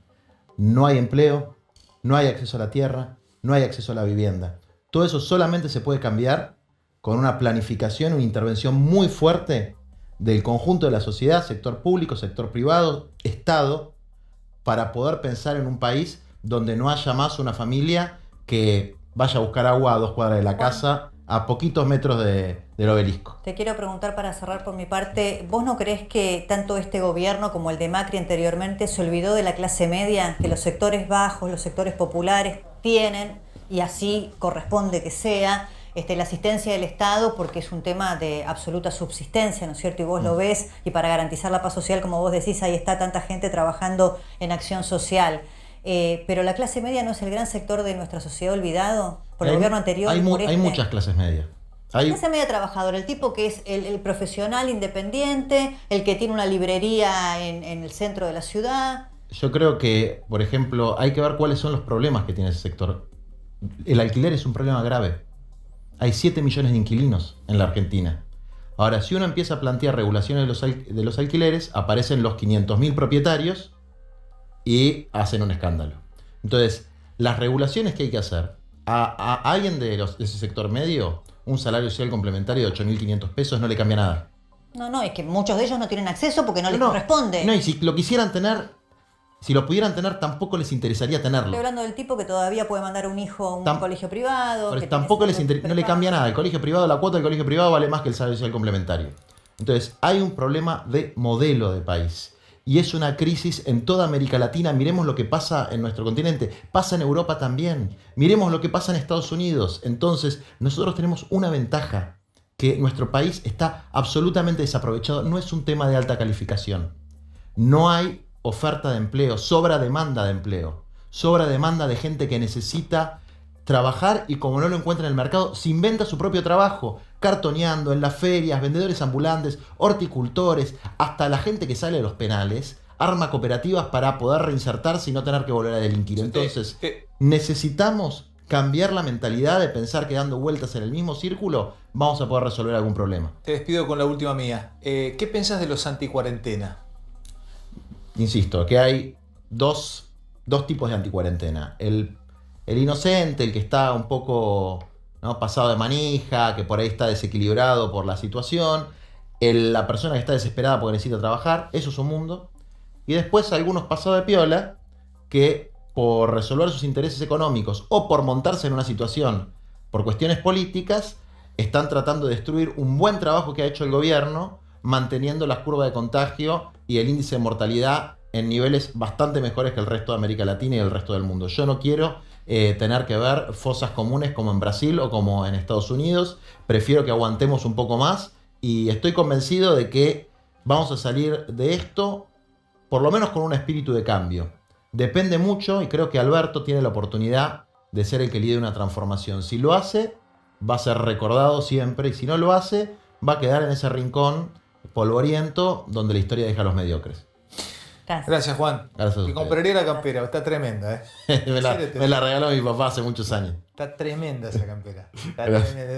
Andate pues te queda acá. Bueno. Te pido, gracias, Juan. Gracias por venir. Gracias, Juan Grabois. Bueno, vamos a hablar de camas. Estuvimos vendiendo y contando las camas. Estuvimos hablando de el número en cada cama, baby. Bueno, porque ese es el dato que mira el gobierno, que mira el presidente Alberto Fernández y todas las autoridades de salud en relación con la capacidad del sistema. Todos estamos mirando no solamente qué pasa cada día con los nuevos contagios, qué pasa lamentablemente con aquellas personas que mueren como consecuencia del COVID, sino si el sistema de salud se preparó. Bueno, aparentemente sí, porque hemos sumado casi 3.000 camas de terapia intensiva más a las que ya teníamos, y hoy en el total país hay más de 11.000 camas de terapia. Pero atención con lo que le vamos a mostrar en unos minutos, y le queremos agradecer también a Rodrigo Quiroga, que es investigador del CONICET, que ayudó a la producción a hacer las proyecciones, ¿no es cierto? Proyecciones siguiendo La curva de contagios que tenemos hoy en la ciudad de Buenos Aires y en la provincia, es decir, en el AMBA, si se duplican los casos cada 11 días, como más o menos está pasando ahora, ¿qué pasa si se duplican los casos cada 16 o cada 18? ¿En qué momento el sistema de salud, que hoy tiene una capacidad todavía libre del 50% de su ocupación, quedaría saturado para recibir a los pacientes con coronavirus? Vamos con la primera placa y nos metemos en este temón que proponemos charlar con Débora. Ahí está el dato que te decía, mirá, Ale, son 11.393 a nivel país hoy las camas disponibles de terapia intensiva, pero antes de la pandemia en la Argentina había solamente 8.521, es decir que agregamos 2.972 más. Para eso sirvió, digamos, la cuarentena, para ir ralentizando la curva de los contagios y permitir al sector de salud absorber. El número que está abajo, ese de 40%. El 40% de estas camas están distribuidas en la provincia de Buenos Aires, 3.174 camas de terapia intensiva, y en Cava, 1.409 camas de terapia intensiva. Bueno, en Cava tengo entendido yo que la mayoría de ellas son del sector privado. El sector público de la salud son 34 hospitales en la ciudad de Buenos Aires, si no me equivoco. El otro día decía Fernán Quirós, hay algo así como 300 y tantas, ¿no? O sea que esto es entre sector público y sector privado. Atentos con esto, porque vamos a empezar a adelantar las placas y van a ir conociendo y van a ir viendo detalles que son sorprendentes de cuánta gente trabaja alrededor de una cama. Yo ponía el ejemplo porque lo bélico es válido, porque plantearon todo esto como una guerra. Un avión de combate es un piloto y 50 personas trabajando alrededor de ese avión de combate. Bueno, vamos a ver las siguientes placas porque van explicando qué es una cama de terapia intensiva y qué necesita una cama de terapia intensiva. Vamos con la próxima placa. La cama sola en sí misma, agregado la tecnología sola, no alcanza. Bueno, esta placa es interesante porque nos muestra que por ahora estamos bien. Hay un 50% aproximadamente de ocupación, también por otras patologías, no solamente por coronavirus.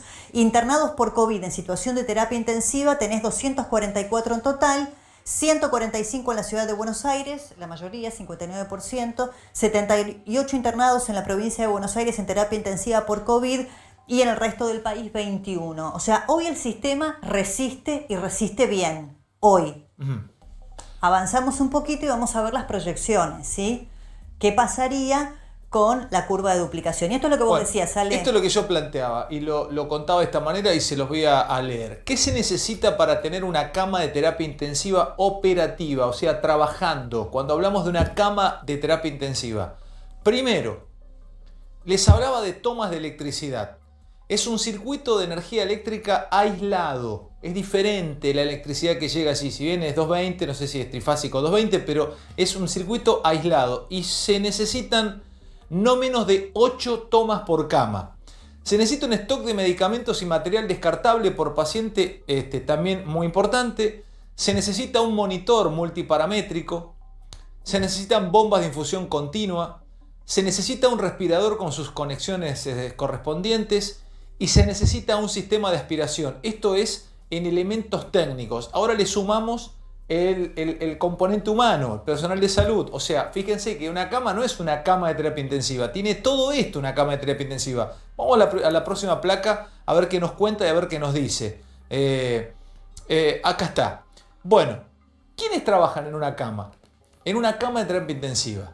Se necesita un médico responsable, más un médico de guardia activa, o sea, un médico por cama, más o por lo menos en la zona, más un médico de guardia activa. Se necesita un enfermero responsable por turno, más un enfermero de guardia activa. Se necesita un camillero y un desfibrilador. O sea, esto por turno. Claro, esto lo tenemos multiplicado, me imagino que por 3. Por eso el capital humano, digamos, también es tan importante y lo que miran las autoridades también del sector de salud es, bueno, ¿cuántas bajas tenés? Porque no solamente con que un solo médico se contagie en un centro de salud, vos tenés que aislar a todos los contactos estrechos. Es decir, que solo con un médico que dé positivo, a lo mejor tenés 20 o 30 médicos que han estado con él en los últimos días a los que tenés que aislar por 14. Entonces, por 14 días, teniendo en cuenta que a ninguno le dé positivo, tenés fuera del sistema a otros médicos más, ¿no?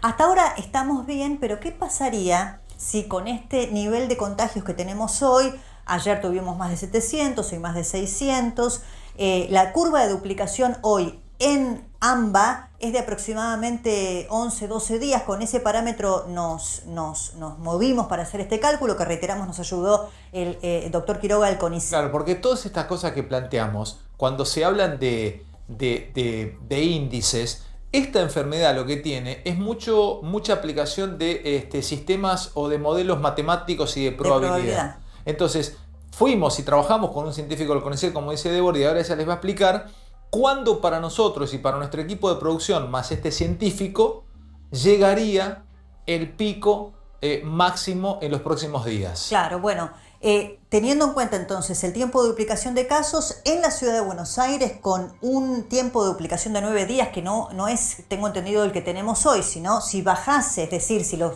contagios se dieran más rápido, el 19 de junio tendría ya el sistema a tope de utilización de sus camas de terapia intensiva. Ahora, porque ese dato te deja helado, te asusta. Escuchá de mí. El 19 de junio, si seguimos este ritmo, tendríamos saturado el sistema de camas. Así es. En Ciudad de Buenos Aires. En Ciudad de Buenos Aires. En cambio, si la tasa de duplicación fuese de 11 días, sería el 26 de junio. Se va corriendo esa fecha, ¿no es cierto? Entonces el 26 de junio sería el momento de saturación, y si la tasa de duplicación de casos se da cada 13 días, es decir, si cada 13 días se duplican, tenés tiempo hasta el 3 de julio. ¿Qué pasa en la provincia de Buenos Aires? Con este tiempo de duplicación de casos, el mismo modelo, en 10 días, tenés 5 de julio como fecha de saturación posible. En 12 días, el 14 de julio sería la fecha de saturación de camas, y el 24 de julio, 14 días. Lo que hay que decir es que no tiene mucha rotación. Lo que explicaban los médicos y las autoridades es que un paciente que hoy llega a una terapia intensiva por COVID, por lo menos tiene 14 días de ocupación de esa sala, ¿no es cierto? Entonces no tiene alta rotación. Bueno, ya nos vamos a ir a charlar con Santiago Bulat, porque hay una explicación de por qué en Argentina no se le tiene tanto miedo a la crisis como sí se le tiene miedo en otros países de Europa. Santi, con unas placas muy interesantes que ha preparado con producción, nos va a explicar esto, porque en Argentina estamos curtidos de crisis, ya tenemos tantas en el lomo que una más es como que ya estamos acostumbrados a todo lo que hemos vivido. Pero antes de pasar a Santi y ya charlar con él, con Débora, quisimos mostrarles una especie de, no sé si la palabra es reality, pero bueno, docu-reality o vida real de una fundación médica que trabaja con plasma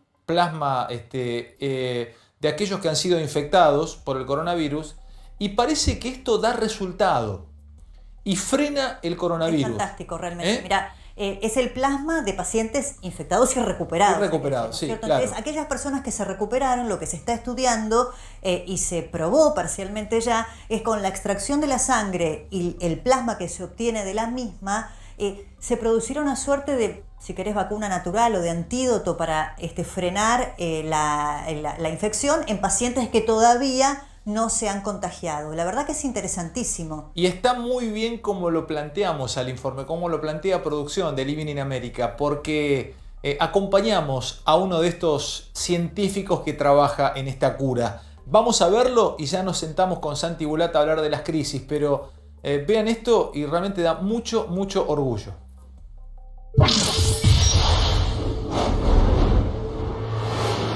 Soy el doctor Gonzalo Pérez Marc, subdirector del Departamento Materno-Infantil del Hospital Militar Central, médico pediatra y coordinador general del estudio de plasma del doctor Pollack. Este es el estudio fuera de los que organizan las industrias farmacéuticas a nivel mundial. Es probablemente el estudio más grande y mejor diseñado en el que yo he participado en mi vida. Bueno, este es un estudio en el que intentamos evaluar la eficacia, es decir, si funciona o no, de la administración de plasma de pacientes convalecientes por COVID, o sea que hayan tenido la enfermedad y que ya estén mejorados y negativizados, evitar el pasaje de la enfermedad leve a grave en adultos mayores. Es decir, tratar de dejar que el COVID sea un catarro febril y no mucho más que eso, digamos, evitar las consecuencias graves. Si uno lograra eso, entonces estaría aportando una herramienta muy importante en evitar que los pacientes de mayor riesgo pasaran a un estado de gravedad. lo cual creo que cambiaría bastante la ecuación de cómo se trata y cómo funciona hoy el sistema sanitario para dar cobijo a todos esos pacientes. Con el plasma lo que se hace es, primero hay que juntarlo, o sea, primero hay que juntar plasma de pacientes convalecientes, tiene todos unos procesos de seguridad, de hemoterapia que hay que cumplir a rajatabla, y después se dividen en dos grupos, es decir, el plasma se deja para el 50% de los pacientes y el otro 50% de los pacientes recibe solución fisiológica. Todo esto es en lo que se llama un proceso de doble ciego, es decir, los médicos tratantes y los pacientes que reciben el plasma son ciegos respecto de lo que reciben, es decir, ellos no saben si el paciente está recibiendo plasma o está recibiendo lo que se llama placebo. Y el equipo que prepara los plasmas, que los distribuye y que prepara y hace que todo esto esté de alguna forma enmascarado para que no se sepa, es el que conoce todo esto, pero que no opina sobre el paciente ni tiene contacto en la historia clínica del paciente ni sobre los datos. Esto garantiza la objetividad. Es un diseño de una investigación científica que trata de cumplir con todas las características que tiene que tener un estudio para lograr dar mucha evidencia científica. Este es un estudio que nosotros estamos iniciando en estos días. Estuvimos terminando de formar a los centros. Piensen que la investigación clínica y experimental de este tipo tiene muchísimas normas y reglas, no solo legales y éticas, sino procedimentales, y en eso hay que entrenar a más de 300 personas que están participando en el estudio. Todas tienen que estar entrenadas adecuadamente, esto tiene que estar registrado, y vamos a estar iniciando probablemente el reclutamiento, si todo sigue bien, a principios de la semana que viene. Nosotros apuntamos a incluir en el total de pacientes a 210 pacientes, de los cuales la mitad van a recibir placebo y la mitad van a recibir plasma. Y hay un comité independiente que analiza los datos de seguridad, que nos puede decir en la mitad del estudio, aproximadamente, si ya se cumplieron los objetivos del estudio o no. Si se llegaran a cumplir esos objetivos, uno podría detener el estudio ahí y afirmar que el plasma sirve para lo que queremos probar que sirve. Eso, la verdad, que va a depender del reclutamiento de pacientes, de los tiempos, pero en el mejor escenario podríamos estar hablando para esa altura de la mitad del estudio en 1 mes y medio, por lo menos. Nosotros no apuntamos particularmente a bajar la tasa de letalidad, sino lo que queremos es generar un dato científico de calidad. Porque esto es muy importante y no son solo palabras, digamos. Generar un dato científico de calidad lo que permite es tomar decisiones después. Y entonces, si nosotros pudiésemos tener el dato al final de que el plasma funciona o que no funciona, permitiría decir, bueno, vamos por este camino o vamos por este otro. Estudios de plasma hay más de 140 en este momento en el mundo, pero muchos apuntan a otras instancias de la enfermedad. Nosotros esto de apuntar a las instancias bien tempranas de la enfermedad es uno de los pocos estudios que hay. Hay que ser muy cauto respecto de la ansiedad que tiene la población general en relación a lo que se llama la cura del coronavirus o la solución. El coronavirus va a pasar porque es una infección viral y se va a ir, la gente va a ir teniendo defensas y se van a ir paliando las consecuencias, y esto va a pasar mucho más allá de lo que hagamos. Pero tener herramientas tempranas, herramientas que sean de seriedad, digamos, que puedan ser aplicadas para cambiar normas, para decidir terapéuticas o métodos diagnósticos, o tomar decisiones epidemiológicas, me parece que es muy importante. Y eso sí lo podemos hacer, y acá en la Argentina se está haciendo en un montón de lugares. Se está trabajando en conjunto con la utilización de los plasmas que está donando. Hay mucha gente donando. Nosotros tenemos gente que ha venido a donar 2-3 veces, gente que ha donado más de 1,5 litros de plasma. Es una muestra de cómo cuando se trabaja realmente a nivel transversal en el Estado, a nivel privado, a nivel nacional, pero a nivel también municipal, y con la afluencia de diferentes agentes, las cosas, si se hacen organizadamente y en forma seria a nivel científico, se hacen muy bien y tienen buenos resultados.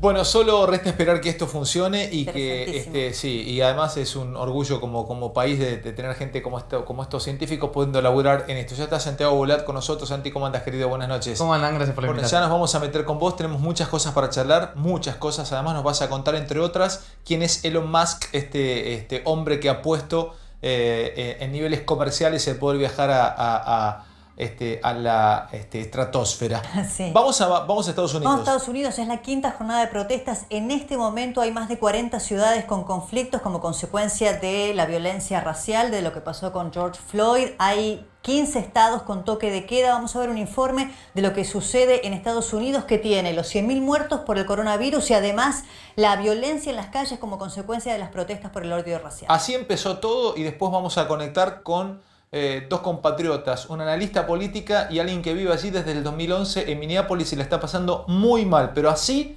empezó esta explosión.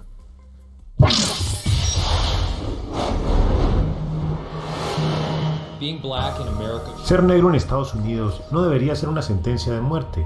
Por 5 minutos vimos a este funcionario blanco ponerle la rodilla encima del cuello a un hombre negro. Por 5 minutos. Cuando escuchas a alguien pedir ayuda, se supone que tienes que ayudar.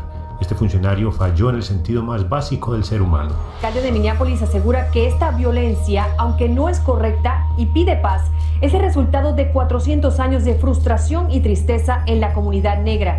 Él solicitó la asistencia de la Guardia Nacional para contener el caos al tiempo que pide que se le pongan los cargos al policía que se vio agrediendo al hombre en el video. Como en una zona de guerra, Minneapolis arde en llamas ante la furia por la muerte del afroamericano George Floyd.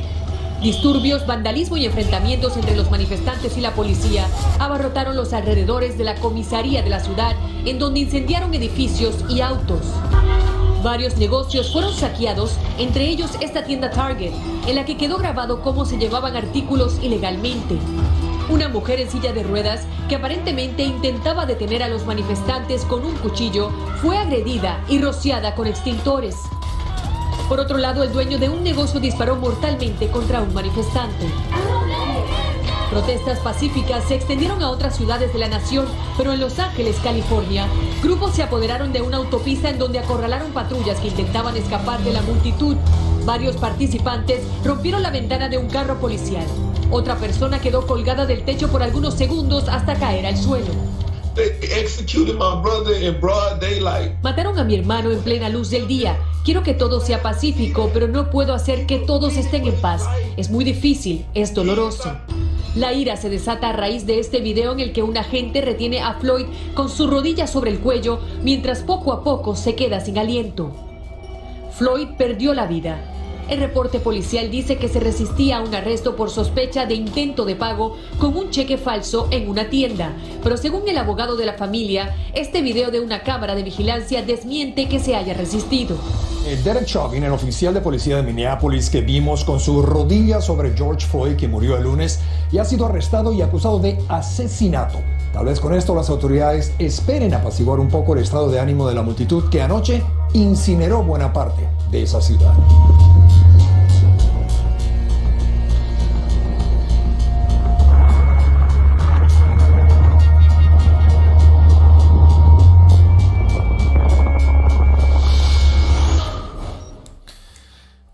Vamos a saludar a Marcos de Filippo y a Jazmín Sierra. Jazmín es analista política y Marcos vive allí en Minneapolis. Me cuentan que Marcos está realmente muy preocupado, vive desde hace años en Minneapolis. Marcos, ¿cómo estás? Buenas noches, ya le saludo a Jazmín, también te saludo por supuesto. ¿Cómo está la cosa en este momento, Marcos? Difícil salir de tu casa, ¿no?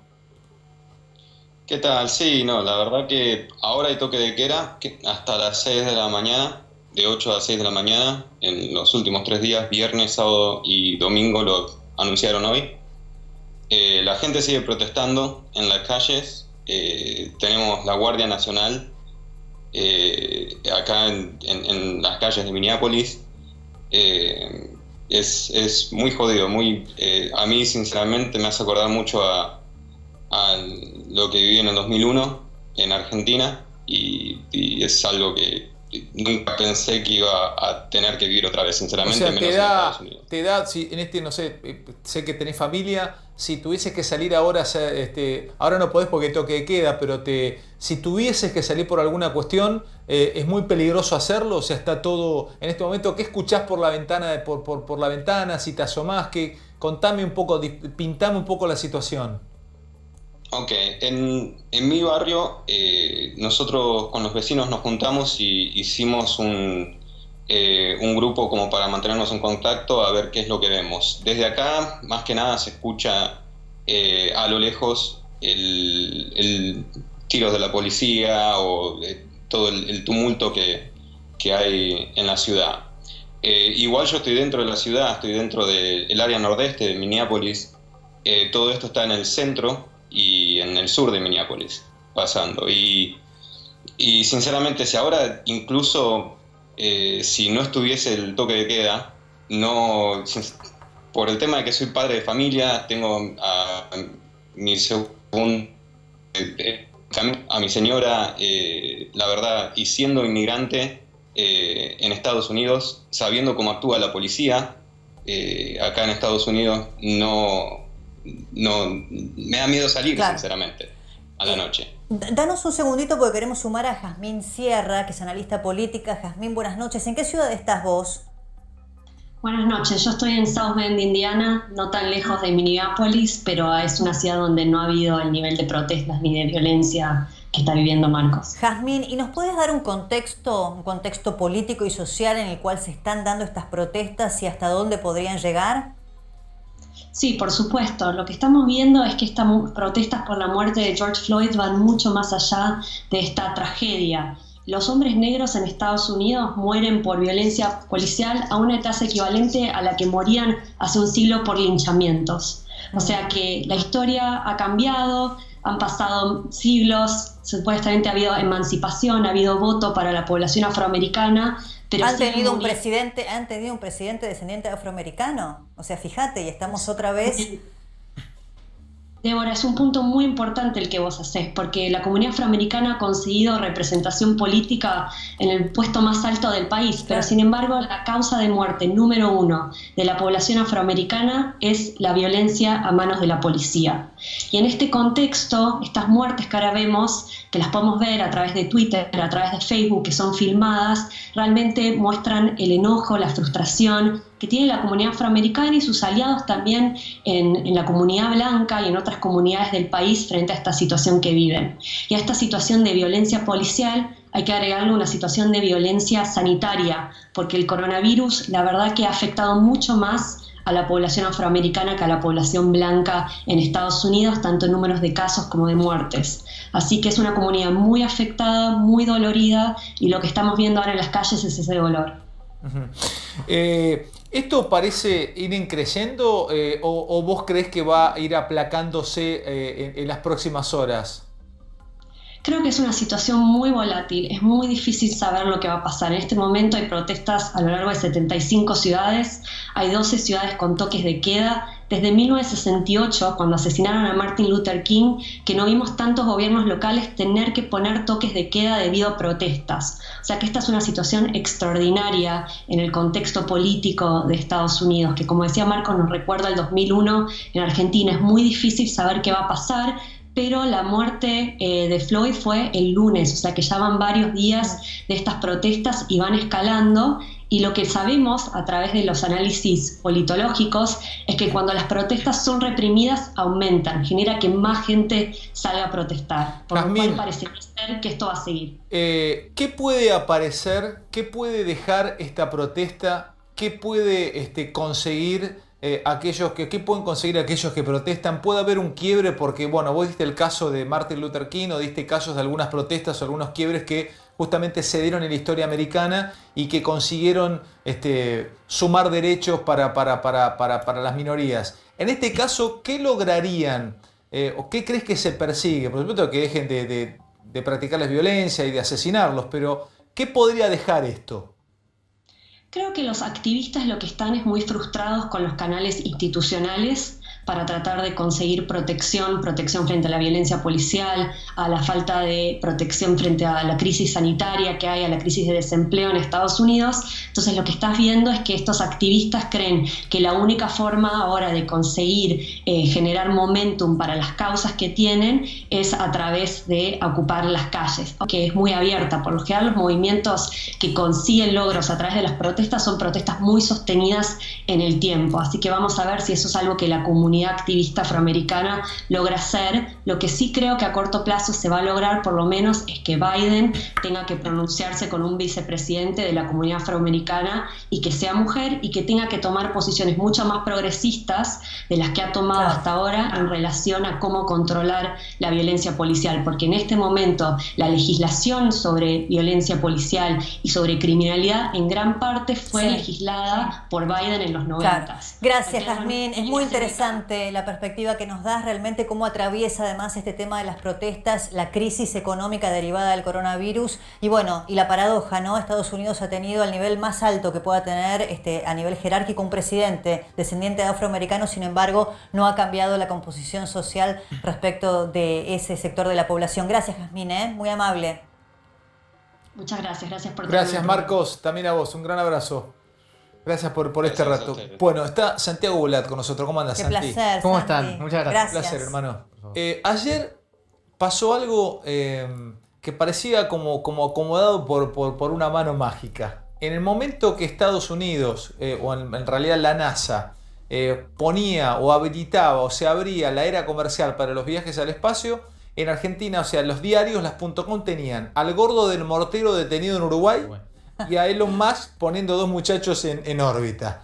Te juro que yo se lo planteaba a un amigo, pero mirá, hacía una captura de pantalla porque era como un mal chiste. Nosotros como título era ese y ellos inaugurando una era que, bueno, empezamos a explicar y a contar a la audiencia quién es Elon Musk y qué es esto que pasó ayer. Bueno, él es un empresario de larga data, ¿no?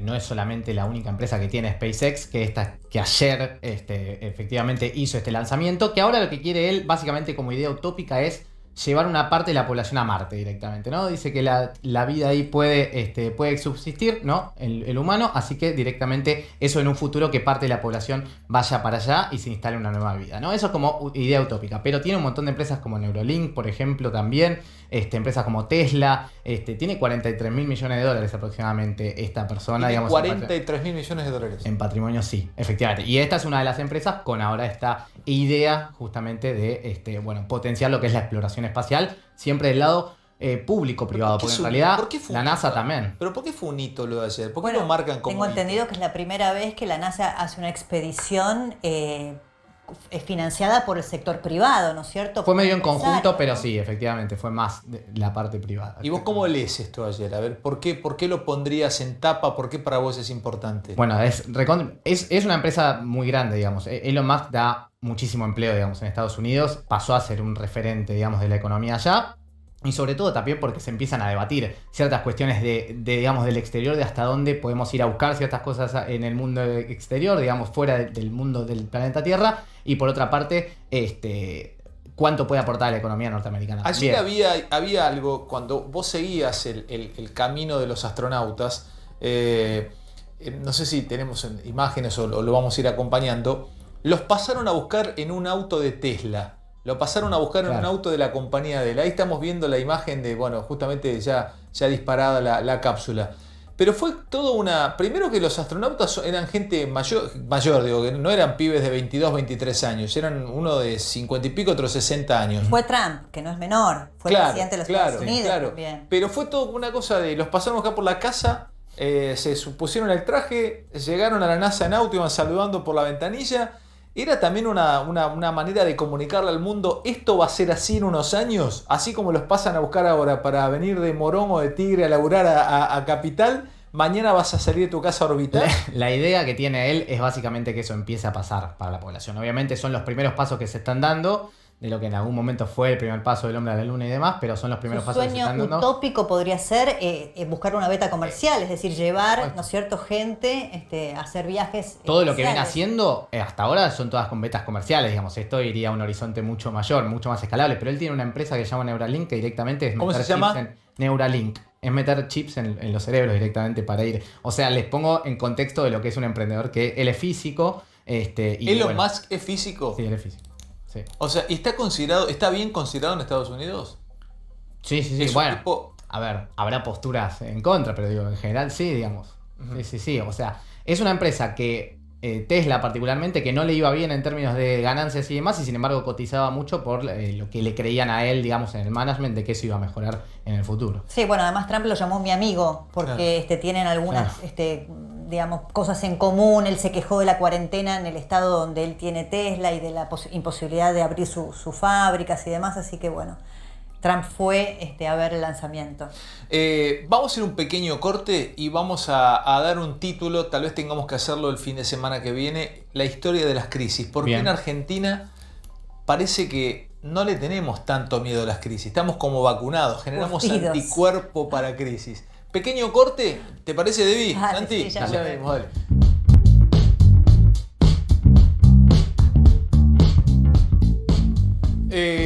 Bueno, nos enteramos hace minutos, nos tenemos que ir con esta información que hace ya unas horas salió, pero lo queríamos charlar en el final del programa, la suspensión de Aerolíneas Argentinas de muchos de sus empleados. 7.500 de 12.000 empleados, ¿no? Por 2 meses, como consecuencia de la caída de los ingresos, como está pasando con tantas aerolíneas en el mundo, aunque bueno, la remuneración será una parte importante del salario del trabajador activo, ¿no? Pero bueno, es un dato, 7.500 de 12.000 trabajadores es un número. Nos quedó, Santi, para el domingo que viene, lo vamos a hacer, crisis. Listo. Parece como que estamos vacunados para la crisis. Mira, de 2011 para acá que la Argentina no crece, y ya va a llevar 3 años con de caída, así que estamos acostumbrados. El domingo que viene te traigo de mis amigos de Mistral los anteojos. Te los sí, estoy haciendo. Dale. Te los estoy haciendo. Pero vos decís que necesito ser anteojos permanentes. yo no. Todavía lo veo. Yo estoy usando. No, yo también uso, sí. Pero- Mirá, dale, ya le dije a los chicos, con esta letrita yo no veo. Pero porque es la producción de Corner, iba a decir un nombre, Son un todos apellido muy- tabú, ven todos muy bien. Son muy jóvenes, muy jóvenes. Y si le pones número, ven mejor. Nos vemos mañana. Perdón, sí, mañana sí. Sí, vos yo te decís veo ahora. también mañana. Yo estoy a la tarde en Living en Fantino a la tarde. Mañana no la quiero quemar, pero tengo una nota que va a dar que hablar y va a ser tapa de diarios. Pero no quiero quemarla, porque por ahí se asusta y no viene. Pongo la tele a las 4 de la Se tarde. asusta y no viene. Y a las 9 y Gracias, cuarto para Santi. Intratable. Para las Gracias, 9 y cuarto será. para Intratable. Gracias por todo, gracias a Corner, gracias a la producción. Espero que hayan disfrutado el programa. Gracias, Debbie. Gracias, Ale. Domingo que viene acá, firmes. Chao. Chao. Hasta el domingo.